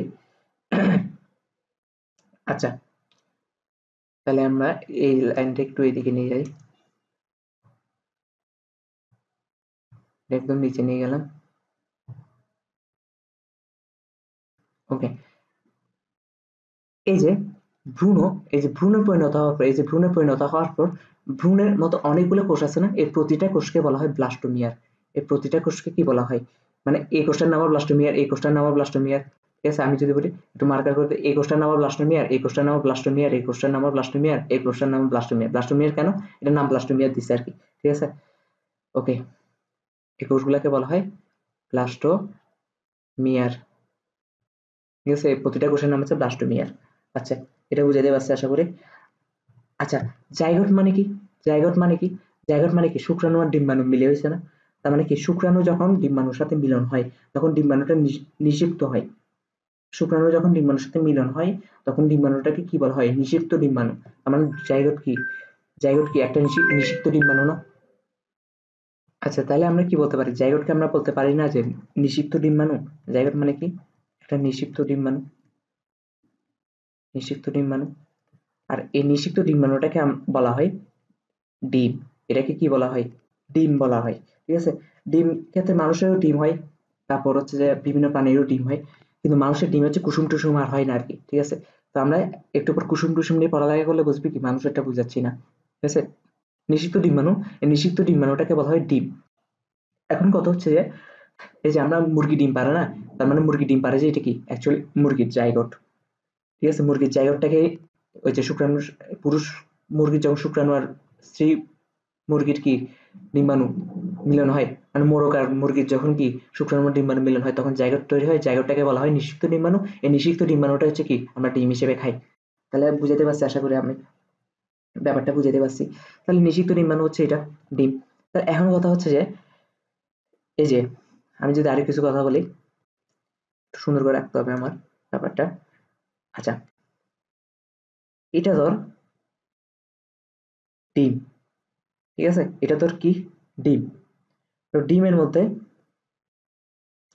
ডিমের উপরের অংশটা একটু অংশ পুরাই কুসুম, একটু অংশ কি, একটু অংশটা কি আছে, কুসুম আছে, ঠিক আছে। একটু অংশ কি আছে, কুসুম আছে, কুসুম, হ্যাঁ, এই যে একটু অংশ হচ্ছে কুসুম, ঠিক আছে, কুসুম। তো কুসুম ছাড়া যে বাকি অংশ আছে, বাকি অংশ তোর, বাকি অংশ কি থাকবে, এখানে সাইটোপ্লাজম থাকবে, সাইটোপ্লাজম, একটু অংশ হচ্ছে সাইটোপ্লাজম, সাইটোপ্লাজম, আর এখানে কি থাকবে, একটা নিউক্লিয়াস থাকবে, নিউক্লিয়াস থাকবে, ঠিক আছে। এটা হচ্ছে যে কি যারা ডিম পারে, ডিম পারে, যারা ডিম পারে আর কি, ওদের ওইসব প্রাণীদের কি জাইগোটটা দেখতে এরকম হয়, ঠিক আছে? জাইগোটটা উপরের অংশ কি কুসুম থাকে আর ভিতরের অংশ কি সাইটোপ্লাজম আর নিউক্লিয়াস থাকে, ঠিক আছে? এরকম হয় না, আরেক রকম হইতে পারে, আমি তোকে বোঝাচ্ছি আস্তে আস্তে। আচ্ছা, এখান থেকে আমাদের কি পড়তে হবে? আমাদেরকে পড়তে হবে এই যে কুসুম আছে না, কুসুম, এই যে কুসুম অংশ, এটা যদি অন্য কালার দিয়ে লিখি, যে সবুজ কালার দিয়ে লিখি, কুসুম মানে জায়গাটার মধ্যে যে কুসুমটা থাকে বা নিষিক্ত ডিম্বাণুর মধ্যে বা ডিমের মধ্যে যে কুসুমটা থাকে, ডিম আর জাইগোট সেম কথা, নিষিক্ত ডিম্বাণু জাইগোট সেম কথা, ঠিক আছে? কুসুমটা ক্লিভেজে অংশগ্রহণ করে না, ক্লিভেজে অংশগ্রহণ করে না। ক্লিভেজ মানে কি, এই যে জাইগোটটাতে অনেকগুলো কোষে বিভক্ত হইতে হইতে একটা সময় ভ্রূণে পরিণত হবে, এই প্রসেসটাকে ক্লিভেজ বলে। তার মানে জাইগোটের মধ্যে যে এই যে জাইগোটের মধ্যে যে কুসুমটা থাকবে, এই কুসুমটা কখনো এই বিভক্ত কোষে কোষে বিভক্ত হয়ে যে ভ্রূণে পরিণত হবে এই প্রসেসে কখনো অংশগ্রহণ করবে না। তার মানে অংশগ্রহণ করে কোনটা? অংশগ্রহণ করে হচ্ছে যে এই যে নিউক্লিয়াস আর সাইটোপ্লাজম। নিউক্লিয়াস, জাইগোটের যে নিউক্লিয়াস আর সাইটোপ্লাজম আছে, নিউক্লিয়াস ও সাইটোপ্লাজম, সাইটোপ্লাজম হচ্ছে কি, সাইটোপ্লাজম হচ্ছে ক্লিভেজে অংশগ্রহণ করে, ক্লিভেজে অংশগ্রহণ করে, ঠিক আছে? তার মানে বুঝাতে পারছি, একটু অংশ বুঝাতে পারছি, ঠিক আছে? আচ্ছা, এখন এটা যদি আমি একটু কপি করে নিয়ে আসি, তাহলে কারণ আমাদের এখানে জায়গা নেই, কপি করে নিই, কপি কপি পেস্ট, ঠিক আছে? তারপর হচ্ছে অপ্রয়োজনীয় জিনিসগুলো একটু মুছে দিব আমরা, যে যেমন এটা একটা অপ্রয়োজনীয় জিনিস। আচ্ছা, এই যে দেখ, এই ক্ষেত্রে কি দেখ, কুসুমটা তো এক সাইডে ছিল, খুব অল্প পরিমাণে ছিল এই ধরনের গঠনটাতে, এই ধরনের জাইগোট গঠন। জাইগোট কিন্তু অনেক ধরনের গঠন, জাইগোট কিন্তু অনেক রকম দেখতে হইতে পারে, ঠিক আছে? তো এই ধরনের যে জাইগোটটা পাইছি আমরা, এই ধরনের জাইগোটটাতে কুসুম কুসুম খুব অল্প পরিমাণে আছে না, জাস্ট হচ্ছে যে একটু লেয়ারটা ধরে কুসুম আছে, কিন্তু বাকি অংশ কি সাইটোপ্লাজম আর নিউক্লিয়াস। তার মানে এই সাইটোপ্লাজম আর নিউক্লিয়াসে তো ফুল ক্লিভেজ অংশগ্রহণ করে, কুসুমটা অংশগ্রহণ করে না। তো এই ধরনের ক্লিভেজকে বলা হয়, এই ধরনের ক্লিভেজকে বলা হয়, এখান থেকে যে ক্লিভেজটা হবে, এই প্রসেস থেকে যে ক্লিভেজটা হবে, এই ধরনের জায়গাটা যে ক্লিভেজটা হবে, এটাকে বলা হয় হোলোব্লাস্টিক ক্লিভেজ। এটাকে কি বলা হয়?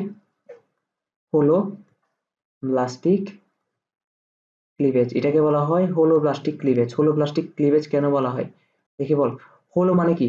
হোলো মানে হচ্ছে যে হোলো মানে কি সম্পূর্ণ, হোলো মানে কি সম্পূর্ণ। আর ব্লাস্টিক, ব্লাস্টিক শব্দটা আসছে কোত্থেকে? ব্লাস্টিক শব্দটা আসছে ব্লাস্টোমিয়ার থেকে। ব্লাস্টিক শব্দটা আসছে কোত্থেকে? ব্লাস্টোমিয়ার থেকে। ব্লাস্টোমিয়ার কি? ব্লাস্টোমিয়ার একটু আগে আমি পড়াইছি, এই যে ভ্রূণের প্রতিটা কোষকে, ভ্রূণের প্রতিটা কোষকে কি বলা হয়? এই যে এই প্রতিটা কোষকে ব্লাস্টোমিয়ার বলা হয়।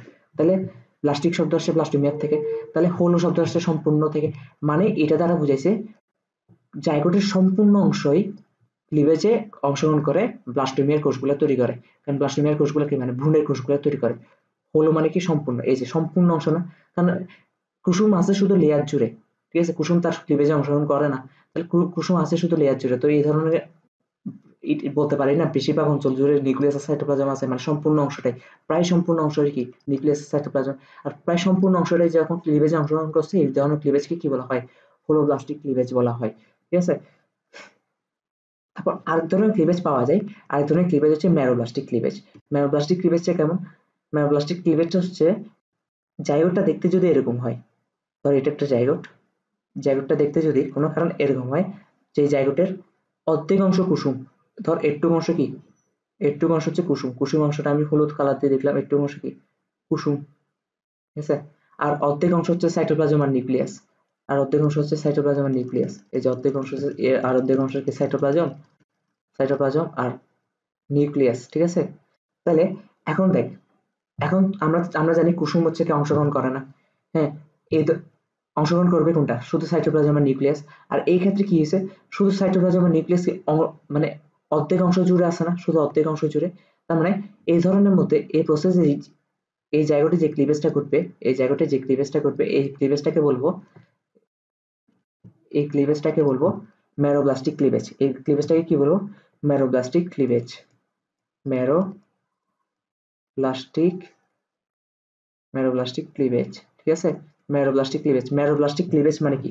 ম্যারো মানে হচ্ছে আংশিক, ঠিক আছে? আশা করি এখন বুঝে গেছস। ম্যারো মানে কি আংশিক, আর প্লাস্টিক মানে কি ব্লাস্টোমিয়ার থেকে আসছে, ঠিক আছে? ব্লাস্টোমিয়ার থেকে আসছে, কারণ ভ্রূণের কোষগুলোকে ব্লাস্টোমিয়ার বলে, আর ভ্রূণ তৈরি হওয়ার প্রক্রিয়াটাকে তো ক্লিভেজ বলে। তার মানে এটা কি ম্যারোব্লাস্টিক ক্লিভেজ প্লাস্টিক, ওকে? ম্যারো মানে কি আংশিক, এই যে শুধু অর্ধেক অংশ না, এই যে আংশিক অংশটা কি ক্লিভেজে অংশগ্রহণ করছে, তাই কারণ কুসুম অংশ তো ক্লিভেজে অংশগ্রহণ করে না। তাহলে আশা করি বুঝাতে পারছি ম্যারোব্লাস্টিক ক্লিভেজ কি আর ইয়ার ক্লিভেজ কি, হোলোব্লাস্টিক ক্লিভেজ কি, ঠিক আছে। তাহলে এখন ম্যারোব্লাস্টিক ক্লিভেজের মধ্যে এটাকে বলা হয়, যদি একটু বলে দিই, এই অংশটাকে বলা হয় ভেজিটাল পুল। এই অংশটাকে কি বলা, যে অংশে কুসুম থাকে, শুধু ম্যারোব্লাস্টিক ক্লিভেজের ক্ষেত্রে এটা, যে অংশটাতে ক্লিভেজ থাকে এই অংশটাকে কি বলা হয়, এই অংশটাকে বলা হয় ভেজিটাল পুল, ভেজিটাল পুল। আর যে অংশটাতে সাইটোপ্লাজম আর নিউক্লিয়াস থাকে এই অংশটাকে বলা হয় অ্যানিমাল পুল, অ্যানিমাল পুল। পোল মানে কি, পোল মানে হচ্ছে প্রান্ত, পোল মানে কি, পোল মানে হচ্ছে প্রান্ত, পোল মানে কি, পোল মানে হচ্ছে প্রান্ত, ঠিক আছে। মানে যে জায়গায় কুসুম প্রান্ত থাকে, মানে কুসুম, যে প্রান্তে কুসুম থাকে ওই প্রান্তটাকে ভেজিটাল পোল বলে, আর যে প্রান্তে অ্যানিমাল মানে নিউক্লিয়াস আর সাইটোপ্লাজম থাকে ওই প্রান্তটাকে অ্যানিমাল পোল বলে, ঠিক আছে। আশা করি সবকিছু মোটামুটি ইয়া কি বলে এটাকে কি বলে ক্লিভেজের কয়েকটা ইয়া বৈশিষ্ট্য বুঝাইতে পারছি। তারপর হচ্ছে কি, ক্লিভেজের কিন্তু অনেক বৈশিষ্ট্য আছে, ঠিক আছে, অনেক ক্লিভেজ অনেক রকম হইতে পারে, ঠিক আছে, অনেক রকম হইতে পারে বলে অনেকগুলো ক্লিভেজ নিয়ে শুধু অনেকগুলো গ্রুপ গ্রুপ হয়েছে, ঠিক আছে। আমি যদি আরেকটা কথা বলি,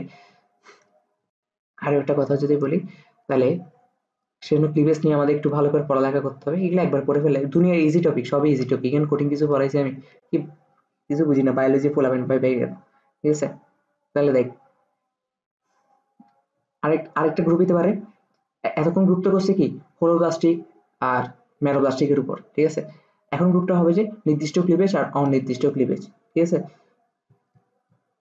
নির্দিষ্ট ক্লিভেজ আর হচ্ছে কি অনির্দিষ্ট ক্লিভেজ, ঠিক আছে, অনির্দিষ্ট ক্লিভেজ, অনির্দিষ্ট ক্লিভেজ, ওকে, নির্দিষ্ট ক্লিভেজ আর অনির্দিষ্ট ক্লিভেজ, ওকে, নির্দিষ্ট ক্লিভেজ আর অনির্দিষ্ট ক্লিভেজ। তাহলে নির্দিষ্ট ক্লিভেজ কোনগুলা, আমরা কি জানি ক্লিভেজ প্রক্রিয়া কোনটা, এটা তো জাইগোট, জাইগোটটা প্রথমে দুইটা কোষে পরিণত হয়, হ্যাঁ, মাইটোসিস বিভাজের দুইটা কোষ থেকে বা দুইটা থেকে চারটা, চারটা থেকে আটটা, আটটা থেকে 16টা, এরকম করতে হতে বহুকোষী ভ্রূণে পরিণত হয়। এই ধর বহুকোষী ভ্রূণে পরিণত হয়ে গেল, এই যে বহুকোষী ভ্রূণে পরিণত হয়ে গেল, অনেকগুলো কোষে ভ্রূণে পরিণত হয়ে গেল, ক্লিভেজ প্রসেসটা তো আমরা জানি, ঠিক আছে, ওকে, বহুকোষী ভ্রূণে পরিণত হয়ে গেল, এই যে বহুকোষী ভ্রূণে, তো বহুকোষী ভ্রূণে পরিণত হয়ে গেল, ওকে, এটা কি, এটা একটা ভ্রূণ, ঠিক আছে। এই যে প্রথম দুইটা কোষকে কি বলা হয়, এই প্রথম দুইটা কোষকে বলা হয় প্রাথমিক কোষ, প্রথম দুইটা কোষকে কি বলা হয়, প্রথম দুইটা কোষকে বলা হয় প্রাথমিক কোষ, এগুলোর নাম দিচ্ছে প্রাথমিক কোষ, ঠিক আছে, প্রাথমিক কোষ। ধর এটা এই কোষটার নাম হচ্ছে এ, এই কোষটার নাম হচ্ছে বি। আচ্ছা, ক্লিভেজের একটা বৈশিষ্ট্য হচ্ছে যে যখন জাইগোটটা প্রথমে দুইটা কোষে পরিণত হয়, এই দুইটা কোষ থেকে যে কোনো একটা কোষ বারবার বিভক্ত হয়ে এই ভ্রূণটা তৈরি করে, আরেকটা কোষ অংশগ্রহণই করে না, এটা ক্লিভেজের একটা বৈশিষ্ট্য। এখন আমরা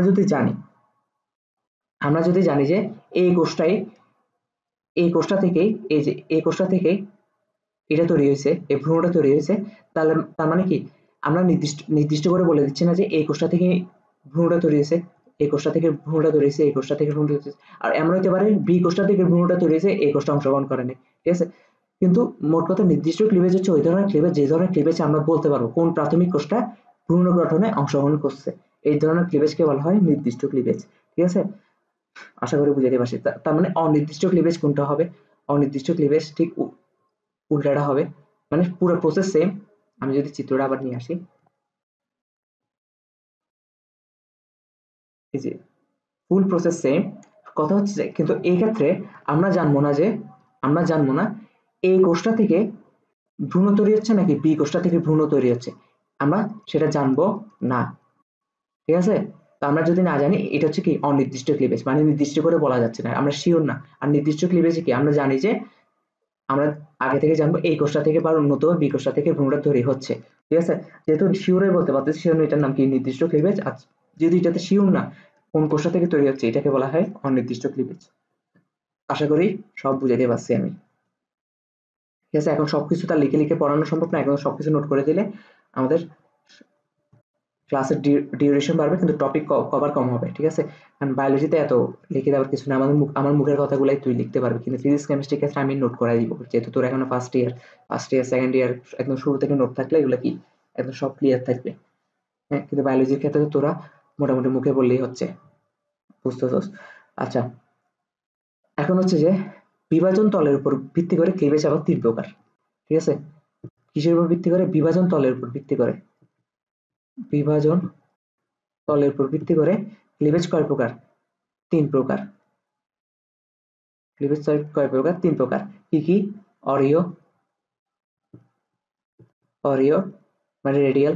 আর এগুলো সব দুনিয়ার ইজি টপিক। দুনিয়ার ইজি টপিক কেন দেখ, আমি তোদেরকে পড়াচ্ছি না, সব একদম কত স্মুথলি পড়াই দিয়ে যাচ্ছি। ইজি টপিক এগুলো, দুনিয়ার ইজি টপিক, তোরা পারবি না কেন? ঠিক আছে, এমন ভাবে পড়তে হবে যেন কি, অবশ্য আমার স্মুথ হওয়ার কারণ আছে, কারণ আর কত পড়াবো সেম টপিক, সবাইকে তোর সেম টপিক পড়াইতে পড়াইতে জীবন যাচ্ছে গা, ঠিক আছে? তার মানে তোদেরও কি সেম টপিক পড়তে পড়তে এমন হইতে হবে যে নিজের কাছে মনে হইতে হবে কি তোর আর কত, এগুলো তো আমি জানি, সবই জানি, ঠিক আছে? তাহলে দ্বিপার্শ্বীয় ক্লিভেজ, অরিও ক্লিভেজ ইংলিশ নাম হচ্ছে রেডিয়াল ক্লিভেজ, দ্বিপার্শ্বীয় ক্লিভেজ ইংলিশ নাম হচ্ছে যে বাইল্যাটেরাল, ঠিক আছে? By lateral cleavage. আর আরেকটা হচ্ছে কি সর্পিলাকার, সর্পিলাকার ক্লিভেজ, সর্পিলাকার ক্লিভেজ। সর্পিলাকারকে এটাকে কি বলা হয়? স্পাইরাল। এটাকে কি বলা হয়? স্পাইরাল ক্লিভেজ বলা হয়, ঠিক আছে? Spiral cleavage. আচ্ছা, আমরা কি জানি ক্লিভেজ মানে কি? ক্লিভেজ মানে হচ্ছে যে এটা একটা জাইগোট, জাইগোটটা প্রথমে কি হবে? দুইটা প্রাথমিক কোষে পরিণত হবে, ঠিক আছে? দুইটা প্রাথমিক কোষে পরিণত হওয়ার পর দুইটা থেকে কয়টা হয়? দুইটা থেকে 4টা প্রাথমিক কোষে হয়, ঠিক আছে? এই যে 4টা প্রাথমিক কোষ হয়, দেখলাম 4টা প্রাথমিক কোষ।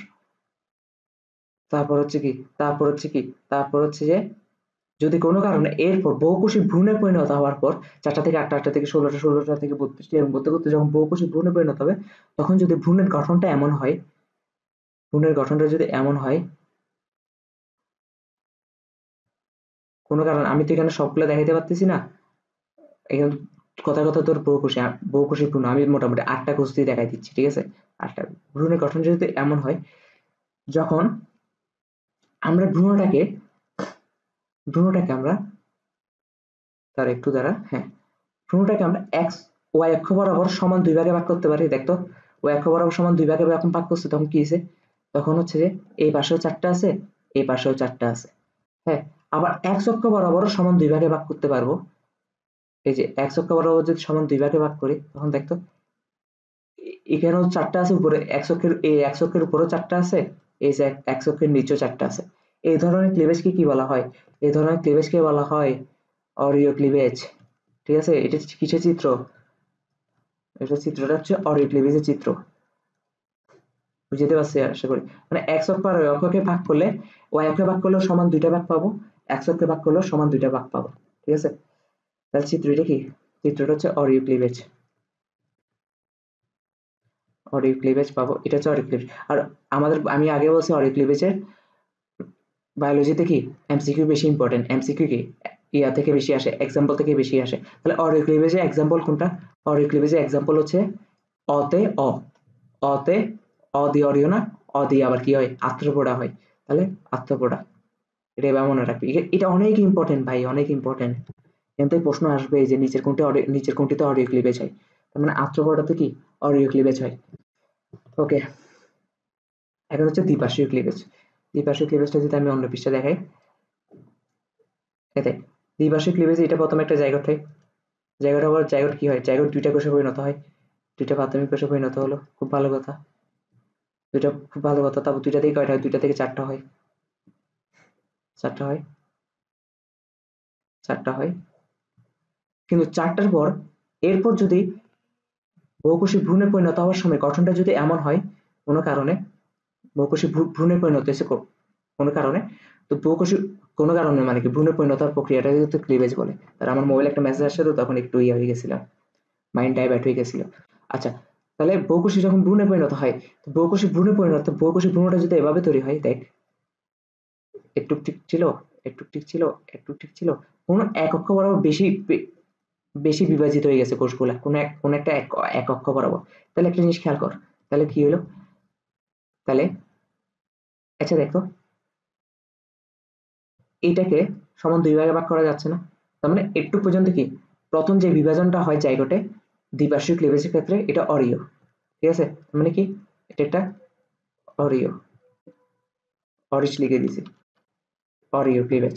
সেকেন্ডটাতে দেখতো, সেকেন্ডটা তো সেম না, এক্স অক্ষ ওয়াই অক্ষ সমান দুই ভাগে ভাগ করা যাচ্ছে, এক্স অক্ষ সমান দুই ভাগে ভাগ করা যাচ্ছে, তার মানে দ্বিতীয় বিভাজনটাও কি অরিয়। কিন্তু তৃতীয় বিভাজনটা যখন হয়, যখন মানে বহুকোষী ভ্রূণে পরিণত হয়ে যায়, তখন কি হয়ে যায়, শুধু এক অক্ষ বরাবর তুই সমান দুই ভাগে ভাগ করতে পারবি, ঠিক আছে। এই অক্ষ বরাবর যদি যে ভাগ করছে দেখছস এইটুকু অংশ, আমি যদি বলি এই যে হয়ে গেল, এই যে এক অক্ষ বরাবর যখন ভাগ করছি তখন হচ্ছে কি এইটুকু অংশ সমান, এইটুকু অংশ সমান, কিন্তু তুই কি এটাকে ওয়াই অক্ষে ভাগ করতে পারবি? ওয়াই অক্ষে ভাগ করলে কেমন হবে, তোর ওয়াই অক্ষে কখনো সমান দুই ভাগে ভাগ করতে পারবি? দেখতো এই যে ওয়াই অক্ষ বরাবর ভাগ করলি, হয়ে গেল লাইনটা, তোর ওয়াই অক্ষ বরাবর ভাগ করলি, ওয়াই অক্ষ বরাবর ভাগ করলে এখানে দুইটা, এখানে কয়টা কোষ দেখতো, তাহলে কি সমান দুই ভাগ হয়েছে, এই পাশে দুইটা, কোথায় গেল আবার মার্কার তোর, এই যে এই পাশে দুইটা, এই পাশে আবার কয়টা, তো ওয়াই অক্ষ কখনো সমান দুই ভাগে ভাগ করতে পারবি না, ঠিক আছে। যখন কোষগুলা যেখানে এক অক্ষ বরাবর বেশি বিভাজিত হয়ে যায়, তখন হচ্ছে কি এই ধরনের, যখন এই ধরনের ভ্রূণ তৈরি হয়, এই ধরনের ভ্রূণ তৈরি হওয়ার প্রসেসটাকে কি বলা হয়, দ্বিপার্শ্বীয় ক্লিভেজ। এই ধরনের ভ্রূণ হওয়ার প্রসেসটাকে কি বলা হয়, এটা হচ্ছে দ্বিপার্শ্বীয় ক্লিভেজ, ঠিক আছে। এটা কি বলে, দ্বিপার্শ্বীয় ক্লিভেজ। দ্বিপার্শ্বীয় মানে কি, দ্বি মানে কি দুই পাশ, দুই পাশ, ঠিক আছে। দেখতো এটাতে শুধু এক অক্ষ বরাবর ভাগ করলে তুই সমান দুইটা পাশ পাচ্ছস, এই যে শুধু এক অক্ষ বরাবর ভাগ করছস কি এদিকে একটা অংশ পাইছস, এদিকে অংশ পাইছস, মানে দুইটা অংশ সমান পাইছস, সেজন্য এটাকে কি বলা হয়, দ্বিপার্শ্বীয় ক্লিভেজ। আশা করি বুঝতে পারছি। তো দ্বিপার্শ্বীয় ক্লিভেজের উদাহরণটা যদি বলে, দ্বিপার্শ্বীয় ক্লিভেজে অবশ্যই এক্সাম্পল আসবে নিচের কোনটিতে দ্বিপার্শ্বীয় ক্লিভেজ ঘটে, তাহলে দ্বিপার্শ্বীয় ক্লিভেজ ঘটে কর্ডাটা পর্বের প্রাণীদেরকে, কর্ডাটা পর্বের প্রাণীদেরকে দ্বিপার্শ্বীয় ক্লিভেজ ঘটে, তাহলে বুঝতে পারছি আমি। ওকে, এখন হচ্ছে কি আমাদের লাস্ট একটা ক্লিভেজ, এটা হচ্ছে আজকে আমাদের পড়ার লাস্ট টপিক, সেটা হচ্ছে যে